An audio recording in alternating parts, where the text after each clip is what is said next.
blinking, and I don't know why. Oh, it's fine.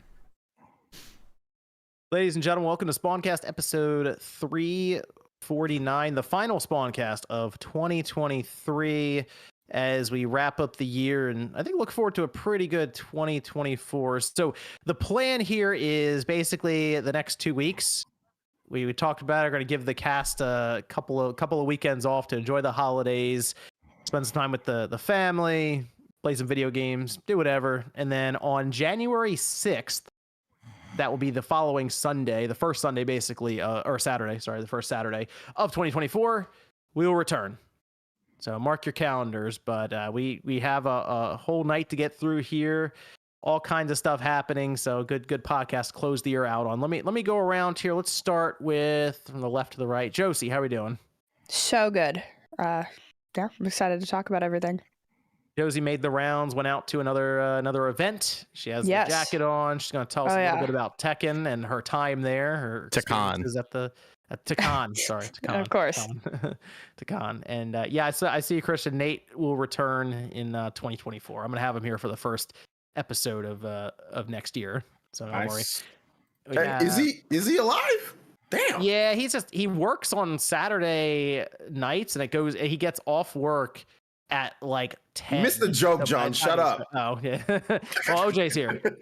Player is here. How you doing, OJ? I'm doing good. I'm sorry. He started answering all normal. I killed him. You guys didn't remember. I killed him. He's not supposed to be alive.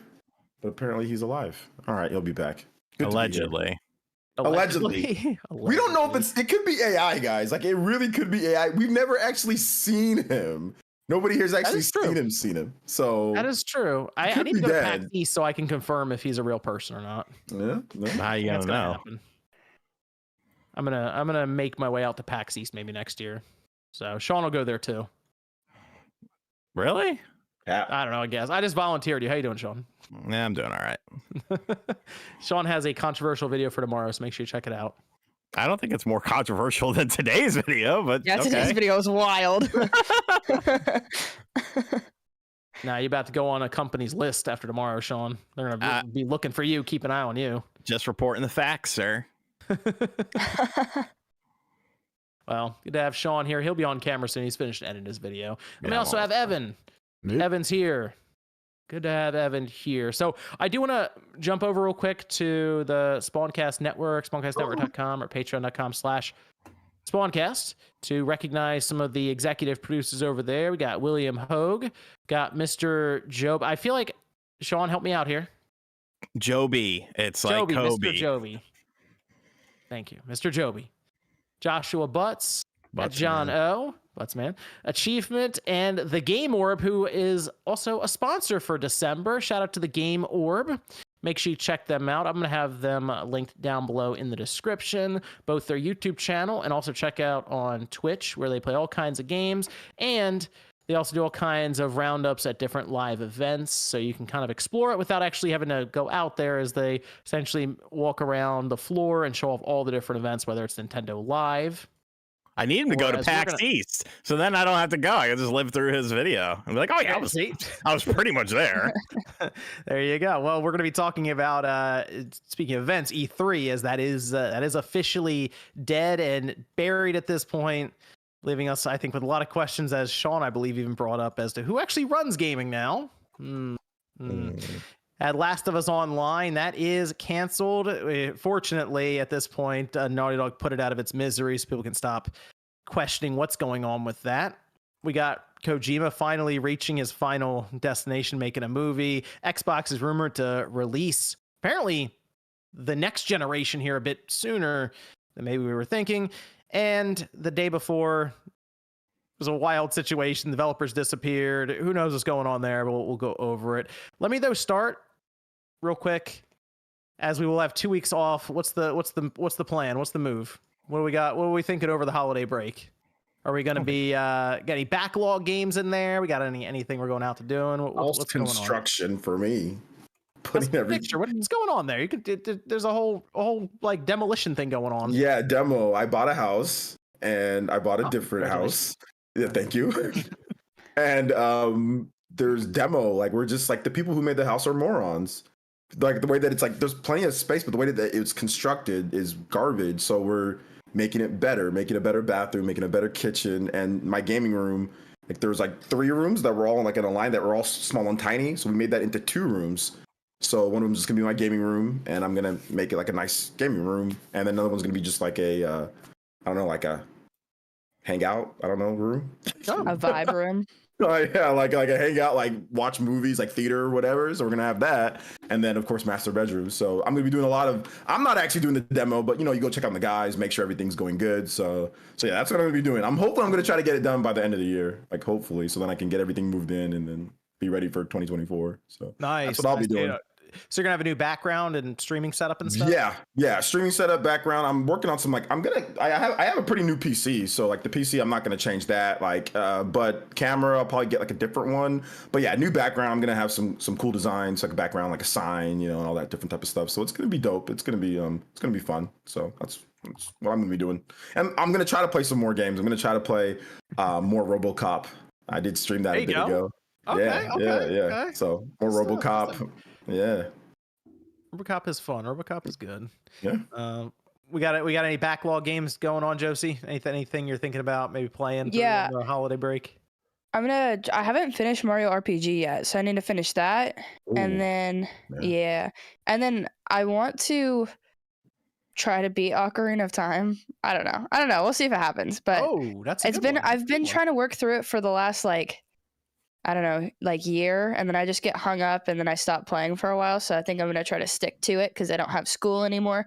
And that was what was holding me up. Good job. It's a break. I have like a month of a break. Josie got kicked out of school. We're starting it right now. Josie got kicked out grades. How those grades looking, Josie? How are those grades looking? Good. I have like straight A's, man. Oh, there you go. Oh. Okay. Speaking of random things, I'm not trying to plug myself, but I did just release my short film that a lot of people I know here talked about. So if you want to see that, it's on my channel. Plugs. I'm not trying to plug it. Is it an Amish video?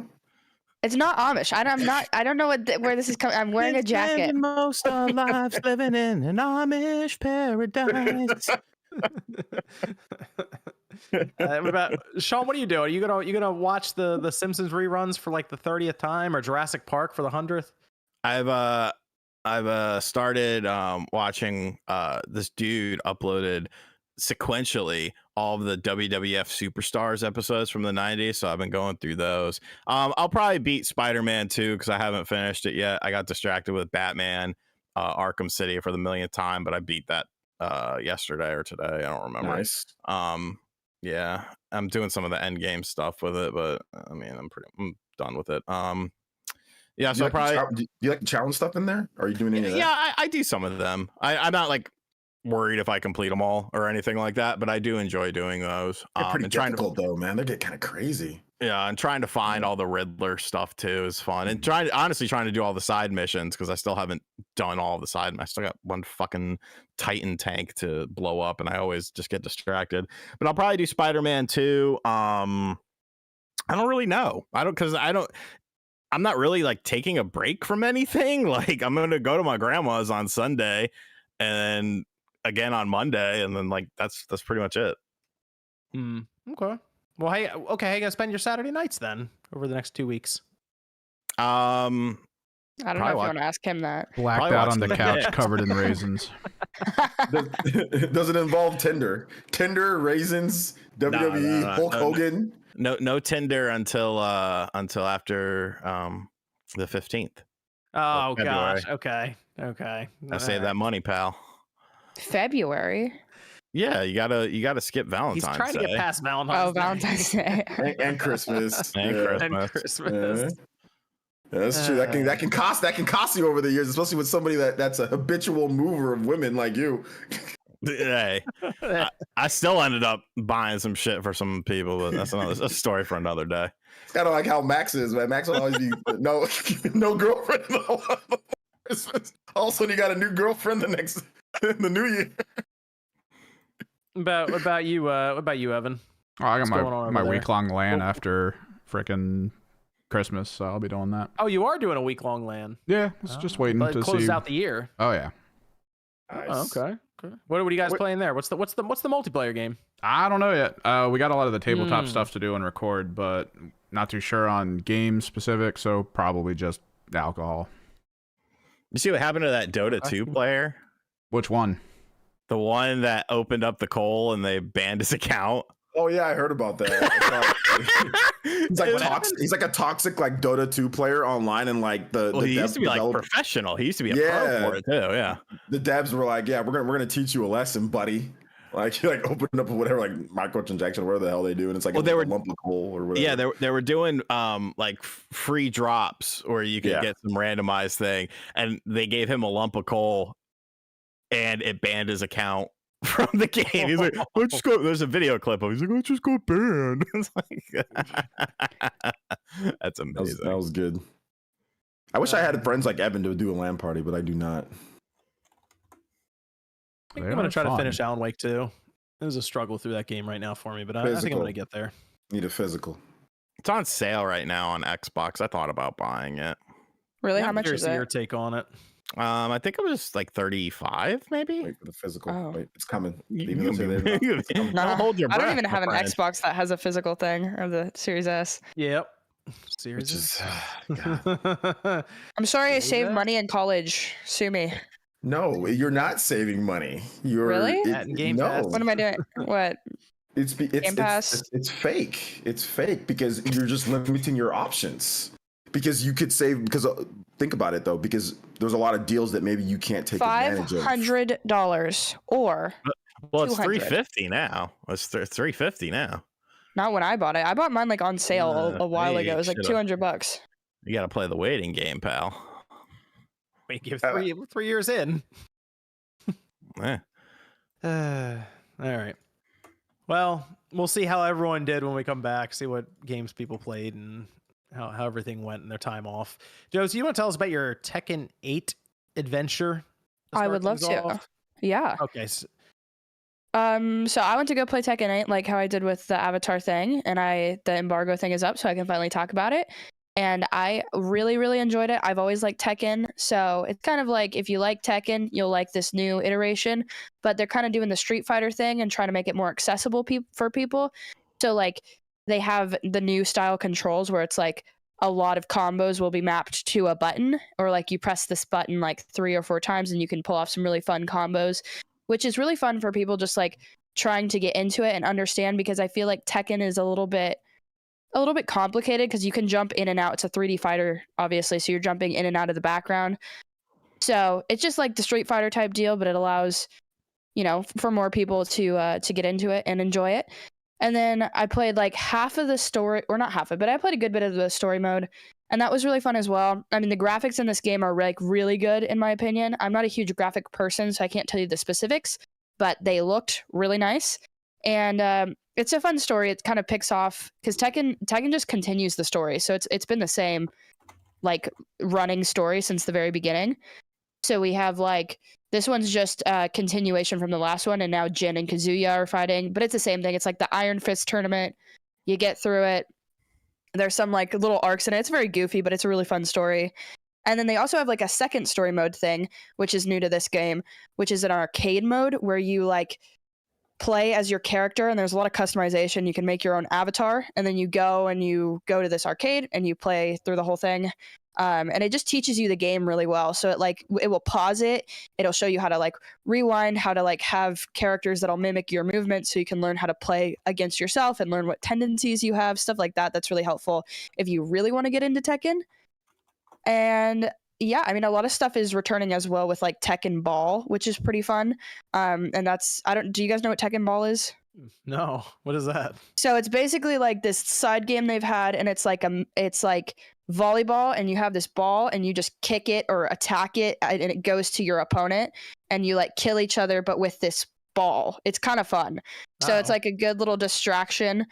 And if you guys are like diehard into Tekken, I don't know if somebody in chat might know what it is. It's like a fun game that kind of breaks up the rest of the style. And yeah, I mean, other than that, it's like kind of like another Tekken game, but this one's really good. They don't have Eddie, which was really sad for me because I usually play Eddie, but they have this other girl that I've been playing, and I can't remember her name, which sounds bad, but she was cool. So yeah, You're pretty I'm very much the excited. Tekken person on this podcast, Josie. Okay, I didn't realize. You are the Tekken person. Okay. How was the event though? You guys played on? Was it on PlayStation 5? You played on? Yeah, I was on a PlayStation 5. Okay. The event was awesome. There was a bunch of like really cool creators there. They also had a lot of people there who were like pros. So it's funny because I guess here I'm the Tekken person, but there I was like, yikes, because people were like they'd get the other person up in the air and they would never come down until they KO'd each other. It was crazy. The juggles. Yeah, the juggles were combos, insane. Yeah. I played Yanya. I don't know. He's another creator. He's huge, and we like played against each other. And we were sort of similar levels, thank God. But it was funny because we'd play against each other and we'd look over and it was like these people just going insane behind us. And they had like fight sticks and stuff there as well. So I'm sure that's going to be supported. It was a super fun experience though. Very cool, like gathering all together as well. I don't know. This stuff has been really fun. I've really enjoyed going to these events and stuff. So yeah. Josie's been our field correspondent. I'm going to be two events. Yes. I'll go to all of them. Avatar one, done the Tekken one now.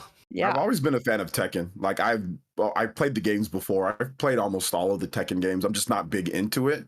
Yeah. I'm gonna check out the demo though for sure. But I love watching Evo. Like Evo Tekken, like high level Tekken is very cool because it's like high, like mid, low. So there's like a lot of strategy and depth within like that. And like there's always like a lot of cool characters. They had like the rage art stuff in the last Tekken game. So it's just fun. Like you have like the stage break. Is like the stage breaking and stuff back. Yeah. Like, where you can like go through the stage. Okay.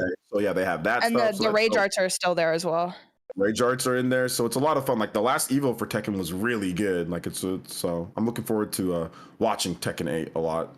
Yeah, it's in the demo's out on the PlayStation, so you guys can play it now, and then it's coming to PC and Xbox, I believe, December 21st. So yeah, it's next week. Yeah. I was curious to try it on the Steam Deck to see how it would run. I was just curious. I'm not a big Tekken person. I played Tekken. I remember playing Tekken 6 on the 360, but the most Tekken I think I played like outright was probably when we had that arcade machine in the back room. Evan, remember Tekken that? Tag At arcade, yeah. We had the I feel like it was Tekken 4. I'm pretty sure it was Tag. Because I remember it being the actual like the full awesome. Arcade, like the real one back there. Wow. And we had the free to play thing clicked on, and we would just play that when we had time, and that was pretty cool. That's like the most Tekken we played back. I played anyway was there. You guys didn't play like Tekken 3 on the PS1 was That's what insane. I played. Yeah, it was insane when it came out. I played so much of that, like much Tekken 3 on the PS1. That was the best one, I think. Tekken's like the fighting game. Like I'll like at least try out some of the different fighting. Tekken's the one I just never really got into, like at all. You play Tekken Tag on you didn't play like Tekken Tag on the PS2 because that was pretty wild. Because that was like a launch. It was either a launch title or very close to launch, and like the graphics were insane. So I remember just playing a ton of Tekken 3 and Tekken Tag. Those were like the two Tekkens that I played a lot, and then I played a lot of the Dark Resurrection on the PS3 because that was like the first, I think, online Tekken games. I remember playing that one quite a bit. It was either the first or one of the first online Tekken games. So I remember playing that quite a bit too. So I definitely Tekken 3D. Tekken 3D. That was a decent game. I definitely recognize it for the visuals because I feel like every Tekken game that would come out, I'd look at it and be like, okay, that looks really good, like visually speaking. And I'm gonna enjoy this from like over here and just watch people play it. That's great, but I'm good. So I would lose a lot. I'm not a Tekken guy, so. That's just how it goes. But it teaches you a lot about like the ins and out of Tekken, which was helpful to me because I also wasn't super great at it. But like literally that arcade mode will pause it and be like, great, this is your high, this is your low, this is your mid attack. Oh, okay. Like these are what you need to know, which was pretty helpful. So okay, yeah, you're on that, Josie, when it comes out. Yeah, for sure.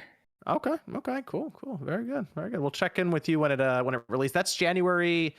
It's at the end of January. It's like 26 or something. Like that. Yeah. It's like 6 weeks away. So good. I also have a video like of my full thoughts as well on Monday. Yes, Josie will have a video coming up. You said you think this week coming up. Yeah, I think on Monday. With your full thoughts. I think you have a picture or two from the event and stuff like that. Yeah. So and that's where she got her jacket from, the Tekken 8. Oh yeah, it's kind of a vibe. Yep. Really, really cool stuff. Stole it from the event. They gave it to me. Good stuff.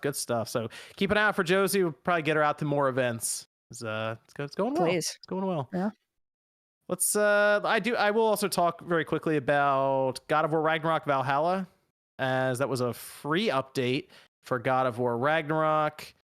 I don't think anyone else played it. I think it was just me. I think. Nah, I didn't play it. Yeah.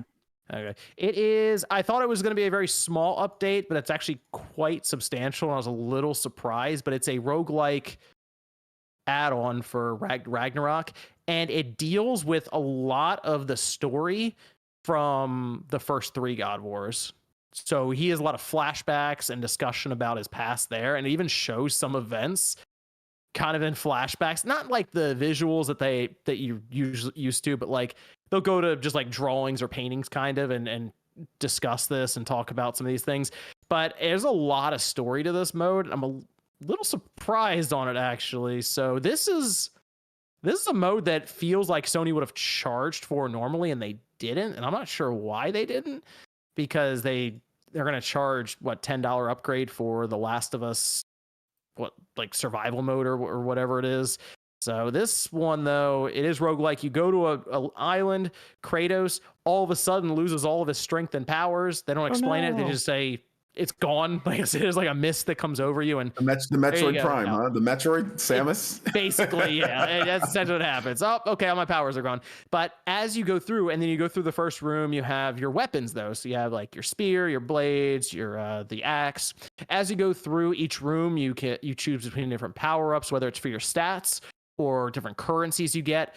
When you die, you go back to your starting area, but you can buy permanent upgrades. So it does have that situation of you die, you build your character, you get a little further, you die, you build your character. And it's all the same combat from Ragnarok. It's just they've turned it into like this roguelike arcade mode that is incredibly fun.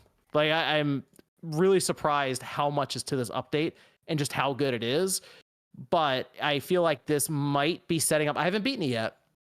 I've probably played like 5 or 6 hours of it now, and I haven't beaten it yet. And I feel like it's setting up either I think there's going to be an expansion DLC to it, like Burning Shores for Horizon. It's either setting that up or it's setting up whatever the next full God of War will be that inevitably comes at some point, because it does feel like there are story beats going forward that if I told you what the first boss was, would just spoil a lot of stuff. So I'm having a really good time with it, and I feel like I'm gonna probably end up with like 12 or 13 hours into a free DLC. So I'm pretty satisfied with it there. And the upgrading, it does have those RPG elements where you're upgrading your strength, vitality, defense, your runic abilities, and you're basically just putting what's essentially experience points into it to then level them up. So it's quite enjoyable. If you like the God of War combat, it's mostly that with little bits of story here and there as you go through. So think of Returnal mixed with God of War Ragnarok. That's what you get. So I'm enjoying it. Free. I recommend downloading it. You do have to, I will say you should beat the game, because it even tells you when you go up to it, hey, this is going to spoil the game if you haven't beaten it yet. Technically, you go to it from the menu. You don't go to it from in the game. So beat Ragnarok, then go to it in the menu. That'd be my recommendation. Oh, don't tell me what to do. I'll play it. Or go to it and it'll spoil everything. Although, I mean, I'm trying to think. It does talk about stuff that happened at the end of Ragnarok. So, yeah, I guess it does. You haven't even played. Did you even play Ragnarok yet, Sean? Yeah, I didn't beat it. That's probably another game I need to add. I'm pretty far into it, honestly. But I mean, okay. I enjoyed it. No. I know you like the first 3 God of Wars more. You like God of War 3 a lot. Yes. That's the one. That's what I said I would go back and play. Yeah. I said I would go back and play God of War 3. Yep. Because we're having a discussion on the combat between them, and I was like, I haven't actually played God of War 3 in a long time. So I should go back and play that before I attempt to compare the combat. Yes, exactly. They're very different. I played God of War 3. Yeah, I played God of War 3 as recent as I think like 2 years ago. And it's so they're very, very different in terms of, I mean, Kratos can jump. Like yeah, because I think Ragnarok's combat is better than the other God of Wars. Yeah, that's what most people think. Yeah, most people definitely think that, which is fine. I haven't played 3 in a long time. So I realized that I'm like, I'm so used to this God of War now where it's closer to Kratos over the shoulder. And like you said, you don't jump necessarily in the game, that maybe I've just kind of like forgotten about 3 or that kind of combat. So here's the thing. If you like Devil May Cry or Bayonetta combat more, you're going to like 3. that's 3 is more like that. If you're more of like you like more of like the Dark Souls or more grounded combat that's not so flashy up in the air, then you're gonna like that's what I've seen. People that like Bayonetta and DMC like the most, like doing air combos and flashy and all that, will probably like the older God of War games, especially God of War 3, because God of War 3 is insane with this combo ability in terms of what you can do in the air and all that. So that's kind of how what I've seen is kind of split up between the two. I mean, I personally like God of War 3's combat more, but I think that obviously like what they've done with God of War Ragnarok and God of War 2018, like the story and some of the other stuff, and like just kind of having like that visceral feel, like it feels like more brutal at times, like what Kratos can do. So I think it's really just comes down to they're very different combat styles, man. They're so different. It's gonna feel. I think when you play, it's gonna feel awkward going back to that one, John. It might. Especially I've played a lot of Valhalla now, so yeah, like it's gonna feel It's gonna feel super awkward because everything's so different. Like Kratos is so like fast and like agile and like the older God of War games, like he can jump super high. Like God of War 3, like you're gonna be in the air. You know what I'm saying? Like you're gonna be hitting people with arrows in the air. You can switch weapons and just do all sorts of crazy combos. So it's pretty wild, like at high level at least. Let's move over to E3. Let's get this out of the way. E3, it's officially over after they were getting close to 30 years. That was 90, was that 94? I feel like that was 90 because they did the PS1 $299 thing, so they were really close to 30 years. But they say after more than 2 decades of E3, each one bigger than the last, the time has come to say goodbye. Thanks for the memories. And that was it. That's all. We got 2 sentences, 2 commas, 2 periods, and they're out. That's it. So E3 is gone. I guess the ESA said we're not even going to. This is normally when they would have at least started to figure things out for June. And they're not even going to try it. They're out. E3 is gone. Unfortunate. So it is unfortunate. And the part that's really unfortunate about all of this is from here on, E3 will be that moment of time that only this generation remembers. Like we're gonna get to a point in a couple of years where there'll be a lot of people in gaming don't even know what E3 is, which is crazy because I feel like that's such a massive part of gaming history, and it's become extinct now. And I mean I will admit I do regret never going to an E3. Like there was probably 2 years I could have gone. 2 years. I'm gonna say 2 solid years where if I made the effort, I probably could have gone out there. But it was that situation of I'll go next year. I'll go next year. But for a content creator, it's such a bad move financially to go to E3. Like it's such like a YouTuber, it's a terrible move. Unless you're at the top of the top and you can get exclusive interviews and IGN style stuff, it's such a bad move to go there. If you're running like operations like we run, it's especially for you where you were, maybe now to be a little bit better for you, John, if you were to go, but at the time that you were thinking of, what I'm saying, we're all trying to build, and it's just I went 3 years, I went 2014, 2015, 2016, and it just puts you behind on everything because you're going to be standing in line for forever. You're going to be standing in lines. You're going to be just getting really bad demo playthroughs of things, so I can understand why you're just like, maybe I'll go next year. Like I can understand that, after going 3 years myself. Yeah, I feel like it's the other thing with this is it's very unknown as to when things are going to happen throughout the year now, because we could at least go second week, June, mark it on the calendar. We'll have a week of big events and announcements. And now it's like, who knows when things are going to happen? I guess some are Game Fest, but maybe a lot of these companies just want to do it themselves and not pay money to be at these things. That's the thing that really gets me. I think you mentioned that too, Sean, is you really can't plan around anything now. There is no week of E3 and announcements. Yeah, it kind of sucks, honestly. I think the bigger problem is that just one person controls everything. You brought that up. You did. You brought that up. Who's a very self-serving individual. I'm not saying that's a bad thing or a good thing, but I think it's an obvious thing.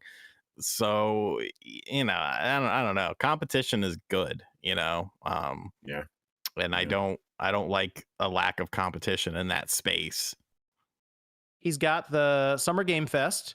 He's got the E3 winter E3 or the Game Awards, I guess what we call it. Opening night live. Opening night live for Gamescom. And I wouldn't be shocked if he tries to eventually get something into February or like just has one show a quarter or something at this point. Just because he would control it then. And it's like, wow, everything really would go through Jeff Keighley. And the industry loves him. Like literally the developers, because he makes them money. because he gets viewership. Did you see the viewership for the Game Awards? Yeah. 118 million. That's pretty good. That's massive. That's money. That is so much money. Advertisement for these developers and their games. And the Callisto Protocol guy? Damn, I thought he was going to invite him to to be a part of the mob. He was talking about how much he loved, Jeff. He's like, I appreciate you coming, man. I appreciate you, Jeff Keighley. I love you so much. And it's just like, damn, So it's like that's what it does. Jeff Keighley, he's been around too. Like I remember watching Jeff Keighley on the G4TV.com. Yeah, or Spike TV Awards. I remember those. Yeah, but G4, that was like 20 years ago, and he's like still doing it at like a higher level than what he did it back then. Yeah. So not only is he like professional in the way that he does it, but then he also is able to bring people to get excited and build the YouTube channel, build the Twitter page, build everything. So that's the reason why he has all the controls and he's been pretty much spotless in terms of like his. Never been any like off the, like crazy, like him getting arrested or anything like that crazy stuff that you can say, oh, look, see, I got you, So there's been none of that either. So it's like you can't get him on anything. I feel like the E3 announcement right now, the cancellation really doesn't hit that hard because we're not even used to having E3 anymore anyway.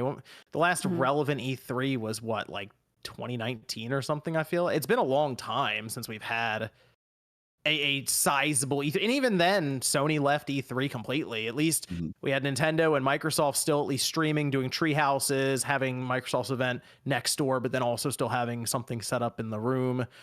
Once Sony took off completely, it kind of felt like that was on the decline, and now it's just like, yeah, all right, E3's gone. We haven't had it for years anyway, so what are you gonna do?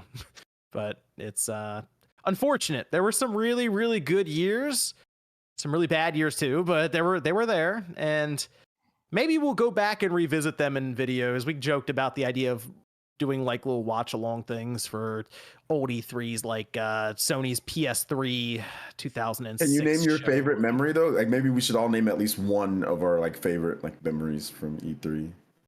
Favorite memory? Oh, that's like favorite announcement or something. Booth babes. That is a good. Yeah. There was one year. Speaking of booth babes, there was one year. Man, Nintendo had like crazy amount of booth babes. I think it was like 20.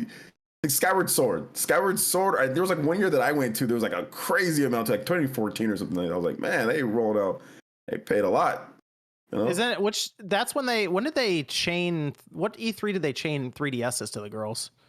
Yeah, I think that was 2011. That might have been 2011. What? Yeah, that was the reveal of the 3DS. They didn't want people to steal them. For you to go, there's a whole rabbit hole for you to go down E3. I keep forgetting you. Look at Joseph's face. That was what do you like chained them to? That was at the reveal, right? Like at the end, they're like, we're gonna let people do it, and they chained them to them. Yeah. So basically, if you want to play 3DS, you had to stand to their waist. Yeah, so because it was just a room full of people, they didn't want someone to grab one and run out. So yeah, they just had them chained. So if you wanted to play 3DS, they just stood there with you while you played it. It was really awkward. Were you like, why you were like, that's insane? I feel like that's illegal. No, it's attached to their waist. Yeah. I mean, yeah, I know, but it just seems like a lawsuit waiting to happen, man. I don't know. You signed that NDA, girl. You signed that contract. You signed away your right waiver. Somebody touches my ass, I guess it's how it is. That's what Josie, it seems like. Now the like old days of E3 were kind of it was 90s MTV stuff. What's that look?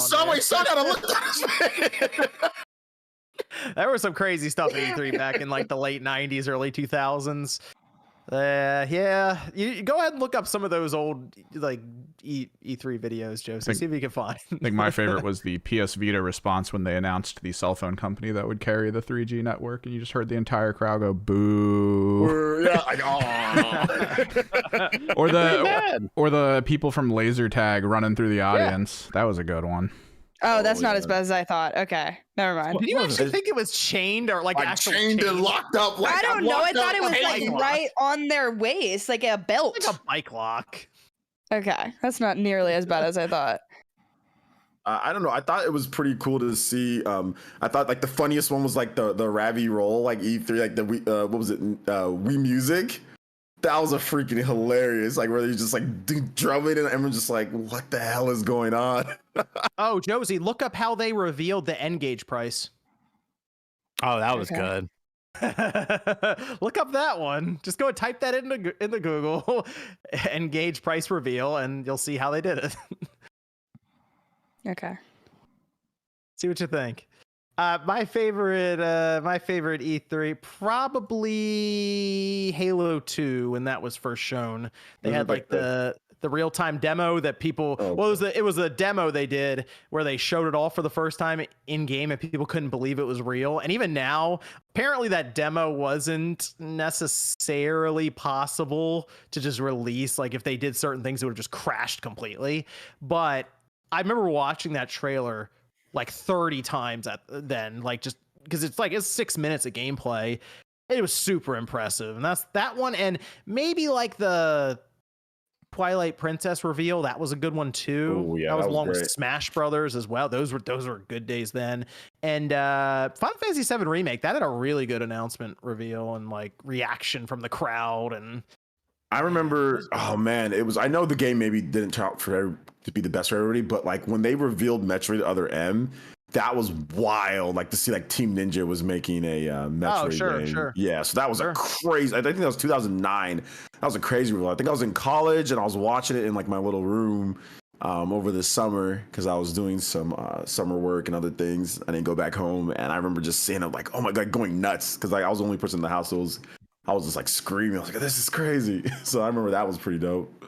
Did you see how they revealed the N-Gage price, Josie? I was like trying to find the video, but I put it in the Spawncast chat, Josie. It's just an image. It's just an image. That'll tell you enough. All you need to know what they did for that. Creative. That's how it was back then. That's what it was. They know how to capture attention. They know their audience. Mm-hmm. I think the biggest thing I'd miss at E3 is a live one with an actual crowd that's like hyped up for the reveals and announcements and stuff. Even if you're not there, it still came through on stream. They kind of killed that off though when it started feeling like half the crowds were paid to be there at the front with the microphones, like just cheering for every little thing happening. It just didn't feel good. I feel like it was back then, like when you knew there was a serious announcement, like you could think of that PS2, Xbox, GameCube era, or even like 360 and PS3. Oh, yeah. You knew there was a serious announcement when that crowd started reacting that way. It was, man, those are the good days. Those were the good days. Yeah, those were the good days, man. The Twilight Princess, like you said, was great. That was a super cool announcement. That's because there was so much buildup because we dealt with Wind Waker and all the people wanted the realistic space world Zelda game, and they show up with that, and then Miyamoto breaks on stage. Somebody gave him like a sword and a shield, and no one knows where he got it from, and he's swinging it around on stage. Yeah, it was crazy times back then. Yeah, that's still a good video to look up if you've never seen that before. The Twilight Princess reveal at E3.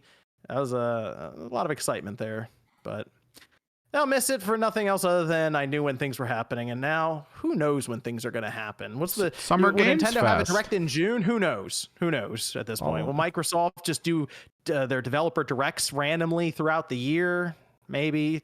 And Sony doesn't even feel like they have to do anything right now. Well, I don't remember the last time we had a big PlayStation experience that was.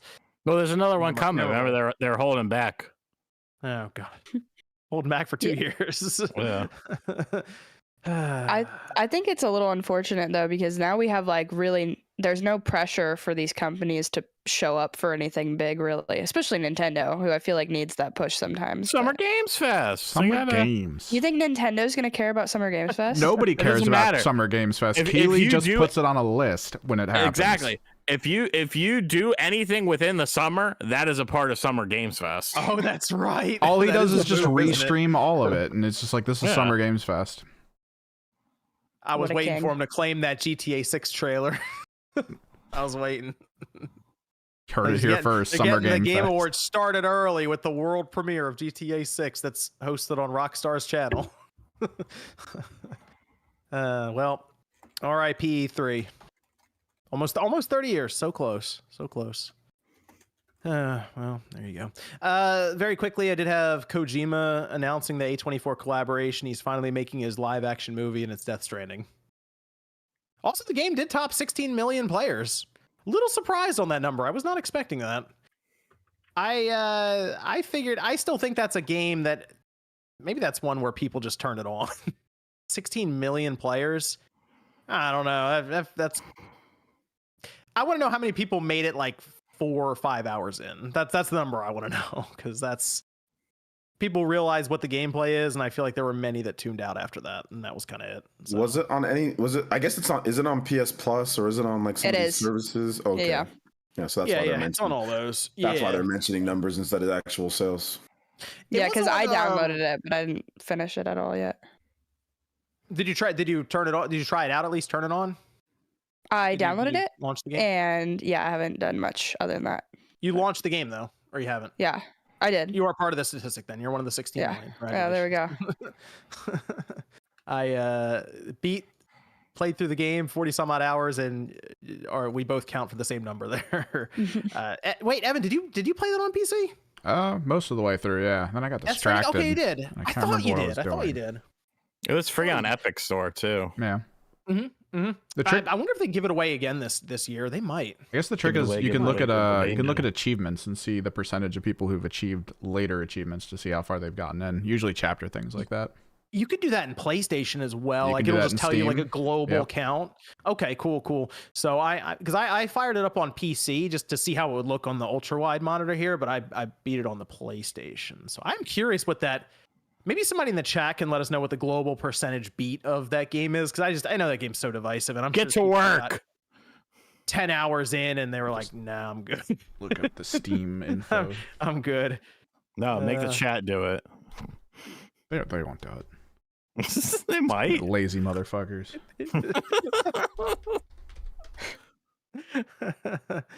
I did want to touch on, Evan, if we could put the card up, the sponsor for tonight's podcast. That is Factor, who's America's #1 ready-to-eat meal delivery service, making things easier for you during a busy holiday season. These meals are never frozen, chef-prepared, dietitian-approved, and delivered straight to your door, letting you skip the lines at the grocery store. Simply choose from a selection of over 35 different meals that support a healthy lifestyle and meet your meal preferences, whether it's Calorie Smart, Vegan and Veggie, Protein Plus, and more.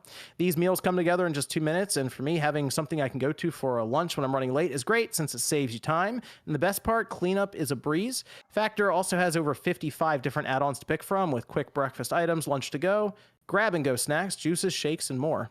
Head to factor75.com or click the link below in the description. Use code SpawnWave50 to get 50% off your first Factor box. That's factor75.com. Use the link below in the description and code SpawnWave50 to get 50% off your first Factor box. Thanks to Factor for sponsoring tonight's podcast, and shout out to Factor, as they have actually been sponsoring the entire year. So I want to give a shout out to them for doing that. Appreciate it. Let me go over here. I have a question. I got a stat for us if you want. Go with the stat first. Complete chapter 2 on Steam for Death Stranding, 59%. Oof. Wow. Okay. I even did that. Chapter 8, 32. What are you running late to? We said when you're running late. Like, what are you running late to? Got a lot of plans going on? What's up with that? Where are you going? I do. I always have stuff going on. Oh, okay. Interesting. I do. Why? What did I do? What did I miss? No, I'm just wondering. Sean's wondering about the day-to-day. I feel like I missed something. He's upset that you hang out with people that aren't him. Yeah, go outside, go past the gas station, stuff like that. Don't you have like kids too? Like you gotta. Yeah, sometimes you gotta pick them up from school. Yeah. I mean, sometimes. John doesn't get the option to not swipe on Tinder during the holidays. He's stuck with people. John missed the Tinder era by a few years. I did. He was one and done. He was like, all right, this is it. I'm not doing this anymore. Tinder sounds crazy as it is. Sean, I retired. Sometimes your stories, Sean, make me happy I missed that. Some of the people you meet. It's good and bad. Sometimes sometimes your stories are a little like, whoa, okay. It's life experiences. You're talking about like the recent ones? Yeah, some of them recent ones get a little crazy, but hey. Sean be like, all of your stories scare me. No, Sean be like, I met some girl and she was awesome. Oh no, we ain't I still like your combo. I still like your combo plan though between Tinder and freaking DoorDash. Like the combination of it by trying to get all of it done in one situation. That is actually pretty smart. I will give it that. Yeah. It's like they're coming over and then you text them. Yeah, swing by. By the way. Is two birds in one stone. Can you get some? Can you swing by the grocery store, get some Stouffer's, maybe? Sean's like dream woman on DoorDash. I can't get on him on that. That's smart. Definitely like a woman who works for DoorDash or who works for Uber Eats. Like that. This is dream. Dude, she can do everything for you. I remember there was this one chick though. My food was like 40-something minutes late. Is this an after show thing first? Can we? No, that's fine. It was like my food was like 40 minutes late. I was fucking starving. I was so mad. And then the girl that gets out of the car is like the most gorgeous Latina girl. And I was just like, oh, thank you. She's like, I'm sorry. Oh, don't be sorry. What are you talking about? Here's an extra $2. Thank you. Sean goes and tries to learn Spanish right after. Pretty privilege. Duolingo. Pretty privilege, yeah. That's Shadow Stone. I was like, let's play ¿Cómo estás? Huh? Like, yeah. Muy bien, E2. Me llamo Sean. ¿Cómo te llamo S2? ¿Dónde está la biblioteca?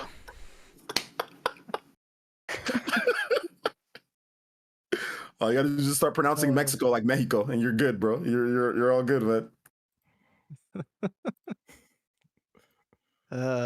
Sean and the Tinder files. That could be a whole video series on its own.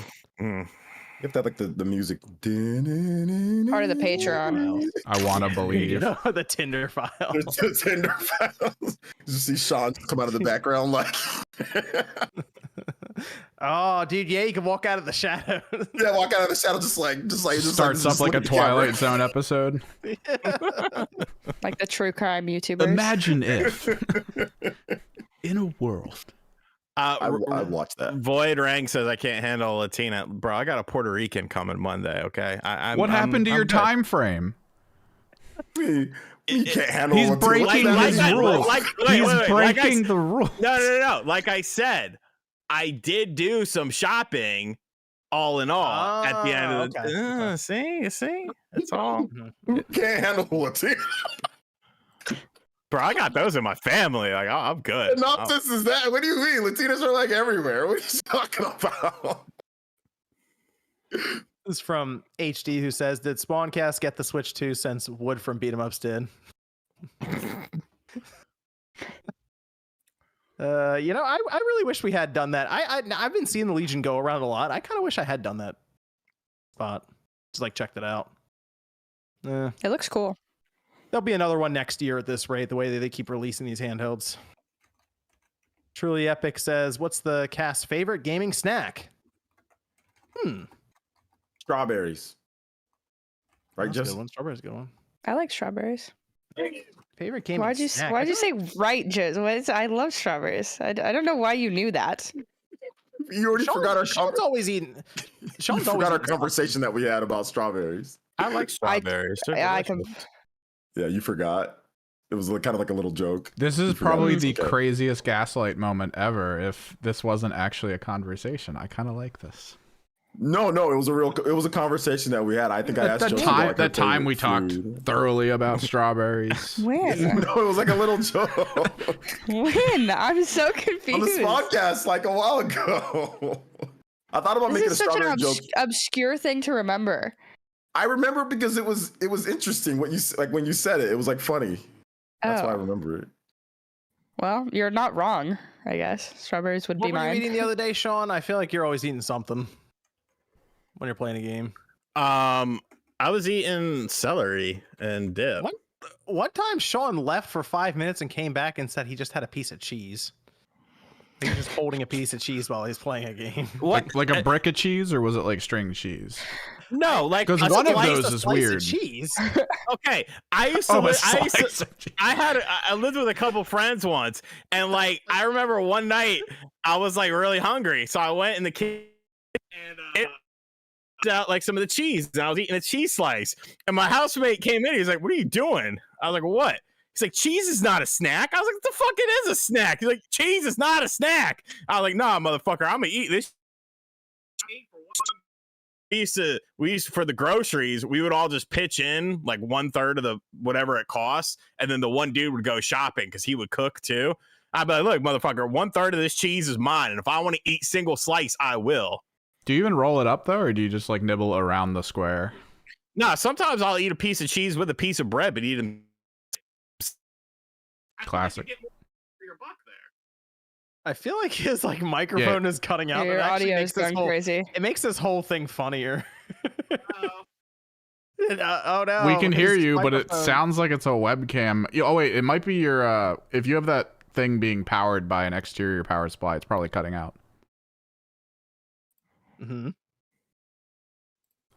I kind of want to get more cheese info. Hello. Yeah. Oh gosh. Yeah, he's back. But yeah, like he used to get mad when I'd eat a slice of cheese, and sometimes I eat a slice of cheese and a slice of bread, but I don't eat them together. I eat them separate because I feel like you get more bang for your buck that way. You know, if you eat like a cheese sandwich or something like that, like you just have the bread and the cheese is all in one thing.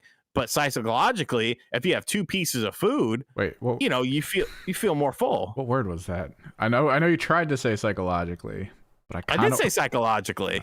I heard psychologically. That's what I heard too. Psychologically or something like that. Sean was on a roll. He's moving too fast. Kind of want to introduce him to like bread with cheese already in it. I love cheese. Oh yeah, no, that's like cheesy bread. That's good. Or like brioche or whatever. It's good. Mm-hmm. Doctor says the new God of War Ragnarok DLC is insane. Sony could have easily charged $20 and no one would have complained. Crazy how it's free. People would have complained. People would have complained. The free thing is interesting. I wonder what that conversation was. Because they were about to fucking delay something or cancel something that people have been waiting for a really long time.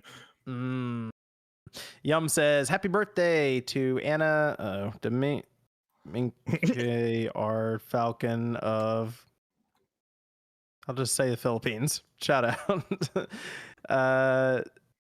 Backstage says, we should do a Kingdom Hearts event at Disney Springs whenever Kingdom Hearts 4 releases. Been thinking about this for some time. I still forget that Kingdom Hearts 4 even got announced. I feel like that was too long ago. Scallywag says, should I buy a PS5 for Final Fantasy 7 or wait for PS5 Pro? Well, PS5 Pro is probably next holiday, so if you really want to play Final Fantasy 7, you're going to have to get it in February. So, Jeff, no message, but shout out to Jeff for the super chat. Jeff D. GBR says, we got this year's Helena Taylor controversy. Perfect timing before the holidays. Sean did a video on that. You can go watch it. I agree with Sean. There you go. That's rare. Yeah. There you go. Christmas miracle. The casual noob gamer says, split this between YouTube, Apple, and the IRS. Thanks, casual noob gamer, for the $1.99. CJ says, surprise God of War DLC is good, especially for trilogy fans. Yes, there's a lot of references and talk about the history of Kratos, so it's good for people who want to see that in this newer version of Kratos. Tijo says, I just recently turned 33. Been gaming all my life, and it feels like I'm getting too old to enjoy games the way I used to. Have y'all ever felt the same? I think it's just for me, you get kind of jaded. Josie, you'll get there. Give it some time. You'll get jaded by the industry a bit. But if a game comes out and it hits just right, I think that feeling's still there. I got jaded by open world games. I'm kind of tired of them right now. But Yeah, I can see that. We need that's why I'm really hoping that GTA 6 does something to shake things up a bit with that in mind. Future Millionaire says, I always look forward to my Saturday evening streams. Have a happy holiday, and here's to 2024. The IRS says, shout out to Jake, Randall, OJ, RGT, Muda, and Carl. Gerard's negligence can never be forgiven. I know it's a heavy topic, but he had 87,600 hours to donate once. That's a lot of hours, man. The IRS, they calculate that stuff. They got the time. It's a tough situation, man. It's not a situation that I'd be in, or I'd like to be in at all. So rough. Tijo says, just wanted to wish you all happy holidays and hope everyone, including the wife and kids, gets what they want. Thanks, Tijo. Wolf Factor says, what happened to Dreamcast guy? I haven't seen him on in a while. We haven't seen Max in a while, actually. That's a good point. He was here. Remember, he was here a few weeks ago, right? A couple weeks ago, 2 or 3 weeks ago. He was here a couple weeks ago. Mostly he posted a picture of him at a Christmas party thing where he got a Pauly Shore framed picture. I'm kind of jealous of it, low key. Yeah, mainly because he plays so many games during the weekday. He's kind of just like doesn't feel like talking about games on the weekend because he's just always reviewing ish, you know. So we'll have him around to start the new year, 2024. William says, any of you play the day before? Thoughts on that? Oh gosh, you know what? We might as well just talk about that now. So the day before, I was following this game leading up to release. Evan, were you following this too? I mean, how long were you following it for? Because this has been their first trailer. This has been a huge. It's been about 2.5 years, I think. Yeah, 2.5 years since their first trailer. Looked like a cross between The Last of Us and Division. Yeah, it looks like they used a lot of resold assets to try to speed process along. A lot of weird promises. The first trailer looked really, really high quality. It was hard to believe because it was from a company called Fantastic, and their previous games did not look anything on that level. But they showed it, and then they delayed it twice. Once they said they were moving from Unreal Engine 4 to Unreal Engine 5. The other time they said that there was a trademark dispute. And then they came back months later, said they won the dispute, and then they were going to launch it. And then they delayed it again. And then it came out. And that was with nothing in it. A week ago or so. I bought the game to play it. It was $40. I started it up. You got scammed. I go in. Well, I got my money back. I'll cut that part. I did get my money back, but I went in and I was like, all right, let's see what this is exactly. I start making my character. There's like 5 different presets for like your character's face and hair, but there's not a lot in the custom creation tools. And then I go in to pick a server. There are like 50 servers to choose from. You scroll through them. All of them are full. 2 of them were in high population. Never got in the game. And I start looking on Twitter and people are like, I'm in the game and it is one of the worst things I've ever experienced. Like different enemies are going through the wall. It's super glitchy. The shooting is terrible. Everything was bad about the game. And then a person dropped a list on Reddit of every single asset they recycled from Unreal Engine store. And it was like pages and pages of them. So I was like, all right, I'm refunding this thing. Like immediately, nope, I'm gonna refund this amount. Just a quick game to throw together and try to make a buck. That's all it was. So Steam allows you to refund if you haven't played for 2 hours. I think they extended it though for immediate. This. I'm pretty sure they did for this one, but for like any game, if you pick up a game on Steam and you have not logged more than 2 hours, it's automatic. Yeah. Now I assume if you do it over and over and over and over again, eventually Steam will catch on. But for the most part, you don't even talk to a person. It's just, can you give us a reason maybe as to why you don't want this kind of thing so we can log it, and that's it. So I did that and it immediately showed back up. They're like, yep, you're good, credited back. This game was so bad, apparently Fantastic closed down 4 days after releasing it. The game was still for sale after they closed down. After they announced their closure, Steam had to pull it down. They're like, nah, we're pulling this buy button.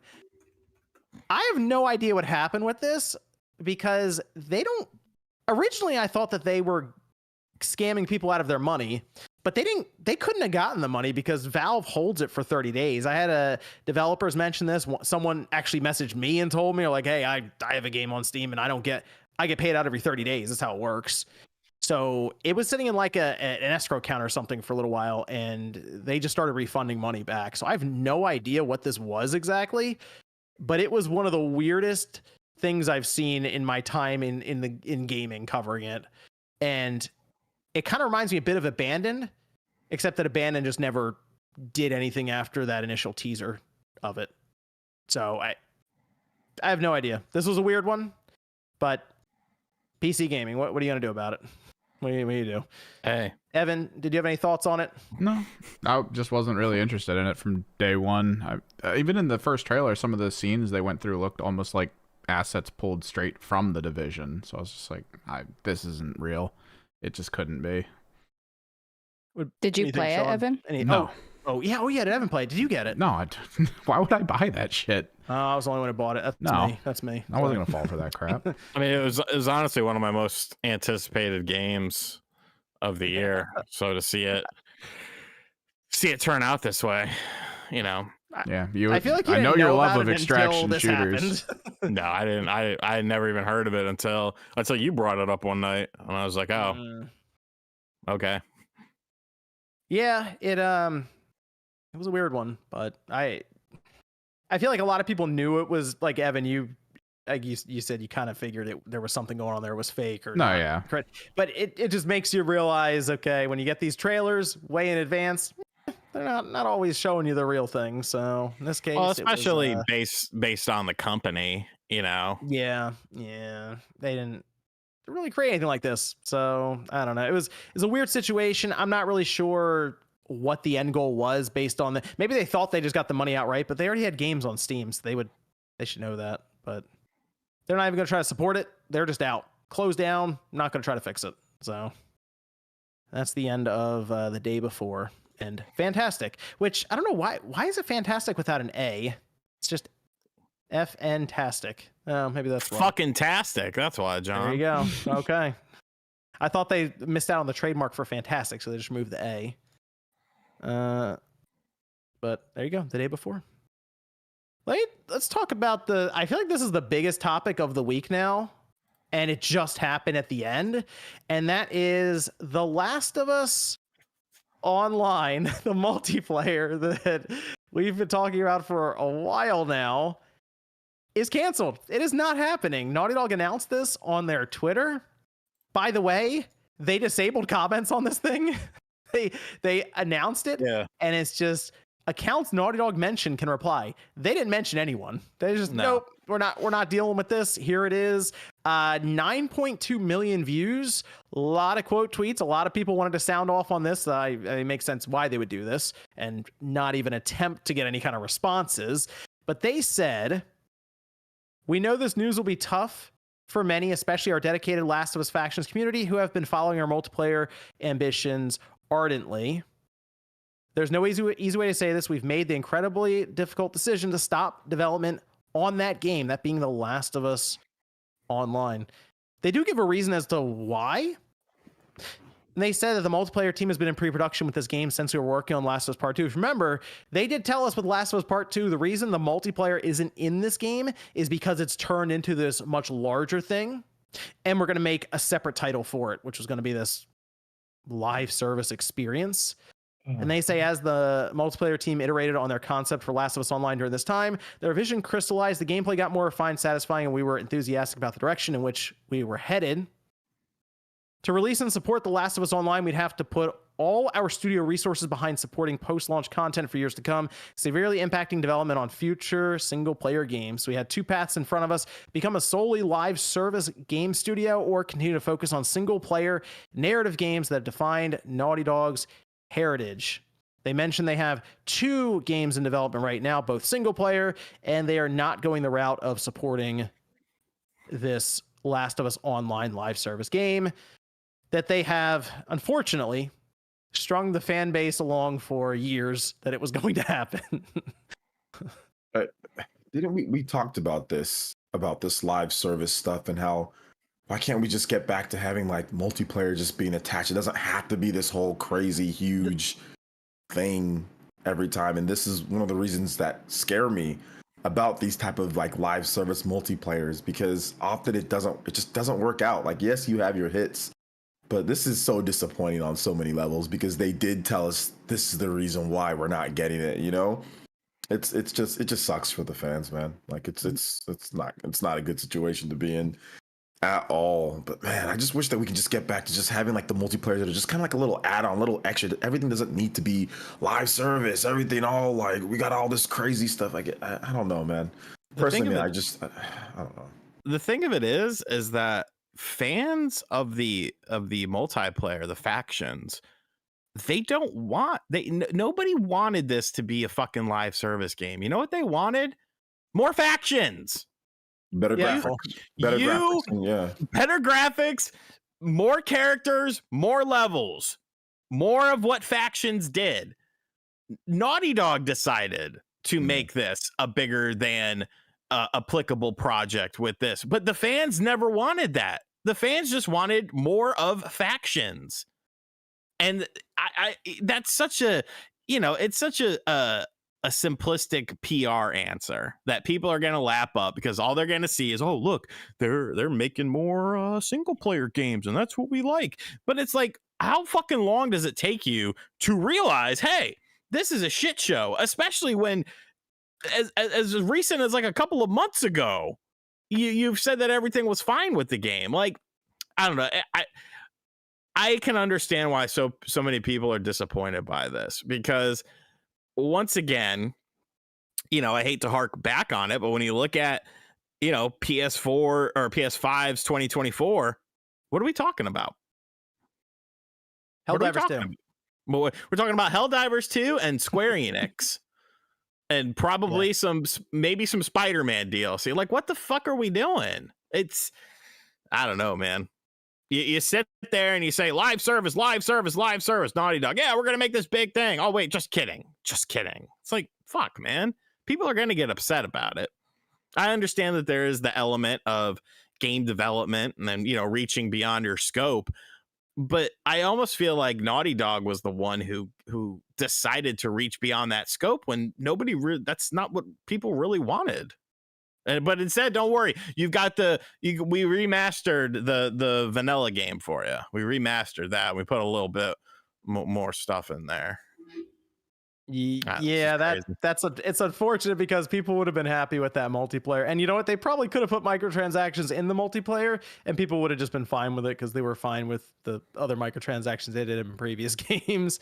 It's did you guys see the screenshot that was leaked out of it seemed to be the menu for the Last of Us Online? Someone, I think it was Dusk Golem, just put out a screenshot of it. Look at that screenshot if you get a chance and tell me it does not look like every other live service menu you've seen before. Has all the same beats, the battle pass spot, the season bar that fills up. It looks so predictable, I feel like is the word for it.